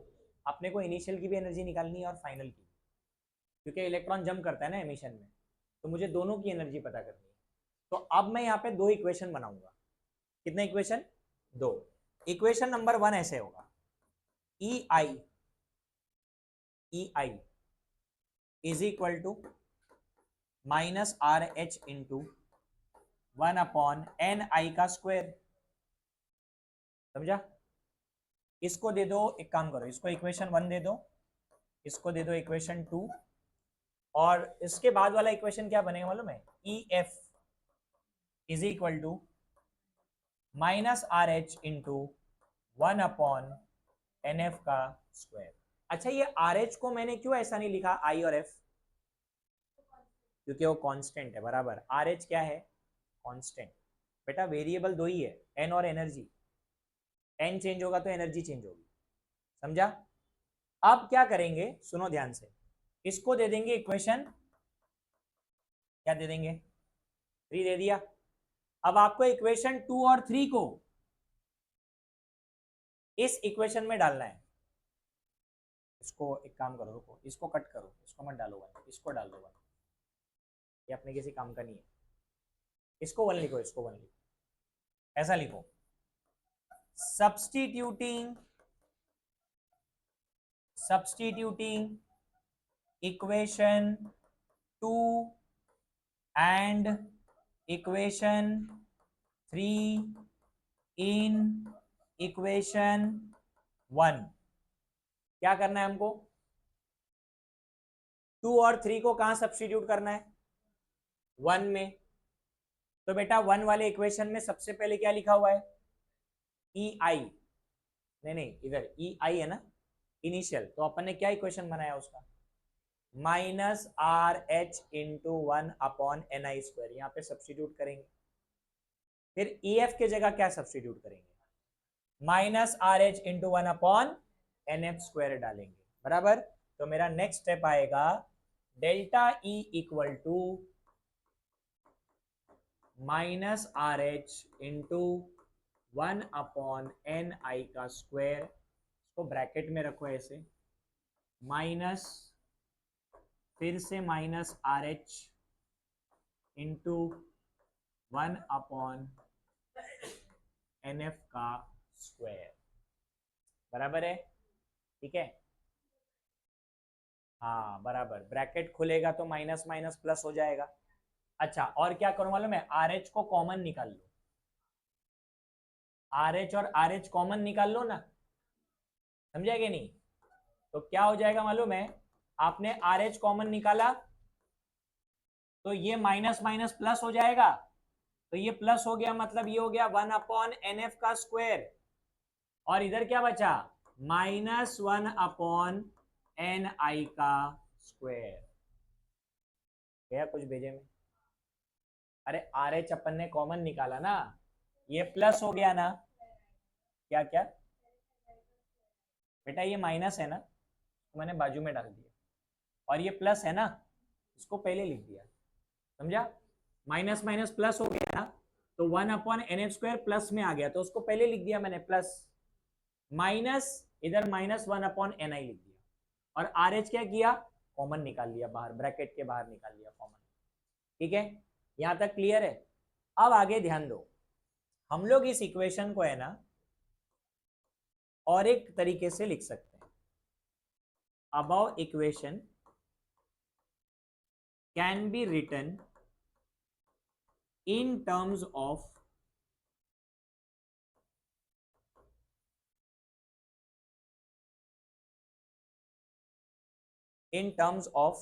Wave number. ठीक है, जो इक्वेशन हम लोग अभी लिखने वाले हैं वो वेव नंबर के टर्म्स में लिखने वाले हैं। किसका wave number? Wave number of the emitted radiation. कितने लोग को वेव नंबर पता है? वेव नंबर क्या होता है? हाँ, अरे बोलो, भूल गए गधो? वेव नंबर पता नहीं है? Nu bar, number of waves per unit length. Per unit length में कितनी वेव्स पास हो रही है। अब हमको है ना इस इक्वेशन को वेव नंबर के फॉर्म में लाना है। कैसे लेके आएंगे मैं बताता हूं, देखो।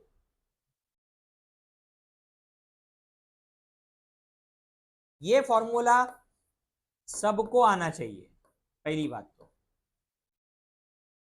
हमने इस पे न्यूमेरिकल सॉल्व किया लास्ट लेक्चर में, किया है ना। Nu equal to c by lambda होता है। आइए, मैं खाली तुम्हारे रिवीजन के लिए लिख रहा हूँ, मेरे को जरूरत नहीं है, मैं डायरेक्टली लिख सकता था, सिर्फ रिवाइज करवाने के लिए। नू क्या होता है? सी बाय लैम्डा होता है। अब एक और चीज, दूसरा पॉइंट वो ये है कि नू बार 1 बाय लैम्डा होता है। मैंने बोला था wave number is reciprocal of wavelength. Wave number क्या होता है? वेवलेंथ का रेसिप्रोकल होता है। अब सुनो इधर, क्या मैं 1 बाय लैम्डा के जगह नू बार लिख सकता हूं इधर? अरे यार, सी बाय लैम्डा मतलब सी इंटू 1 बाय लैम्डा ना, तो 1 बाय लैम्डा की जगह नू बार लिख सकता हूँ क्या? लिख सकता हूँ ना। तो इसका मतलब मैं ऐसा लिख सकता हूँ क्या? Nu is equal to c into nu bar, लिख सकता हूं मैं। समझा कुछ क्या बोल रहा हूं मैं? ऐसा लिख सकता हूं कि नहीं? लिख सकता। ठीक है, अब सुनो इधर, हमने ये भी पढ़ा हुआ है बोर्स के पोस्टुलेट में ये delta E is equal to H nu होता है। डेल्टा ई किसके बराबर होता है? एच नू के बराबर। अब मैंने यहाँ पे देखा नू तो सी इंटू नू बार है, तो मैंने लिखा है ना इधर above equation can be written in terms of wave number, तो मेरे को फॉर्मूले में वेव नंबर लाना पड़ेगा। कैसे लेके आऊंगा मैं नू के जगह पे क्या लिखूंगा? अरे बोलो जल्दी। हाँ, सी इंटू नू बार। अब मैं मॉडिफाई कर सकता हूं क्योंकि मुझे नू बार के टर्म्स में फॉर्मूला चाहिए था। तो बताओ, therefore nu bar is equal to what? Delta E upon H into C. अब डेल्टा ई का वैल्यू तुम्हारे पास है, क्या वैल्यू है डेल्टा ई का? R H 1/nf² minus 1/ni², यही है ना। और h क्या होता है बेटा? प्लैंक्स कांस्टेंट होता है। c क्या होता है? स्पीड ऑफ लाइट होता है। तो अब हम क्या करेंगे, ये जो डेल्टा ई में जो रेडबर्ग कांस्टेंट है उसका वैल्यू लिखेंगे 2.18 into 10⁻⁻18 joule divide by Planck's constant 6.626 10⁻⁻34 joule second into 3 into 10⁸ metre per second, बराबर है कि नहीं? ऐसे ही आएगा ना। जगह कम पड़ गई, मैं यहां से लिखता हूं। हाँ, क्या आएगा? 2.18 into 10⁻⁻18 joule divide by 6.626 into 10⁻⁻34 joule second into 3 into 10⁸ metre per second. ये आ गया। अब जिसको नहीं समझ में आ रहा है उसके लिए बता रहा हूं, ये वैल्यू कहां से आया? डेल्टा ई क्या है? Is equal to R H, तो आर एच लिख दिया। एच का वैल्यू प्लैंक्स कांस्टेंट, सी का वैल्यू आ गया। अब बचा क्या है? ब्रैकेट, तो ये ब्रैकेट में यहां लिखूंगा 1/nf² माइनस 1/ni²। ठीक है। अब सुनो क्या करते हैं हम लोग आगे। ये जो मीटर है ना, मीटर, इसको सेंटीमीटर में कन्वर्ट करना है, क्योंकि सारे बुक्स में ऐसे ही किया जाता है। मीटर लिखा है ना यहाँ पे, मीटर को सेंटीमीटर में कन्वर्ट करने के लिए क्या करेंगे? यस, 1 मीटर में 100 सेंटीमीटर होता है, बराबर है। तो मैं अगर इसको मॉडिफाई करूंगा तो मुझे क्या मिलेगा? देखो क्या मिलेगा, बोलो। ये पावर चेंज हो जाएगा। पावर क्या चेंज हो जाएगा मालूम है क्या? हाँ, very good. -18 joule divide by 6.626 into 10⁻⁻34 joule second into 3 into 10⁻10 metre नहीं आएगा, सेंटीमीटर पर सेकेंड आएगा। Okay, nf² minus ni²। अब हमको कैलकुलेट नहीं करना है, ऑलरेडी इस पूरे वैल्यू को कैलकुलेट किया जा चुका है और इसका आंसर आता है 109677। आपके बुक में लिखा है, वो बताता हूं मैं कहाँ लिखा है। ये देखो इधर लिखा है, इधर मिला क्या? ये वैल्यू ऑलरेडी कैलकुलेटेड है। देखो मेरा खाली ना, मेरे को खाली समझाना था कि वो आया कैसे। ठीक है, बाकी तुम्हारे लिए फॉर्मूला इंपॉर्टेंट है। तुम्हारे को एग्जाम में ये नहीं पूछेंगे कहां से आया बताओ, बट मैंने क्यों समझाया कि तुम्हारे को समझे ये चीज कि ये जो पूरे वैल्यूज हमने निकाले, ये क्यों निकाले? क्योंकि हम इस फॉर्मूले को वेव नंबर के टर्म्स में लिख रहे हैं। किसमें? वेव नंबर के टर्म्स में। तो वेव नंबर के टर्म्स में ये आएगा। तो अब मेरे को बताओ फाइनल स्टेप क्या आएगा? फाइनल स्टेप बचा है अब, ये पूरा कैलकुलेशन का आंसर है 109677। और सुनो, ये यूनिट कैंसल हो रहा है कि नहीं? जूल से जूल और सेकेंड से पर सेकेंड कैंसल, तो आपका जो वैल्यू आएगा वो पर सेंटीमीटर आएगा। पर सेंटीमीटर क्यों आएगा? सेंटीमीटर ऊपर जाएगा ना, पर सेंटीमीटर आएगा, समझा? पर सेंटीमीटर। तो what is the final answer? नू बार इज इक्वल टू क्या? 10967 पर सेंटीमीटर, ब्रैकेट में क्या 1/NF का स्क्वायर माइनस 1/NI का स्क्वायर।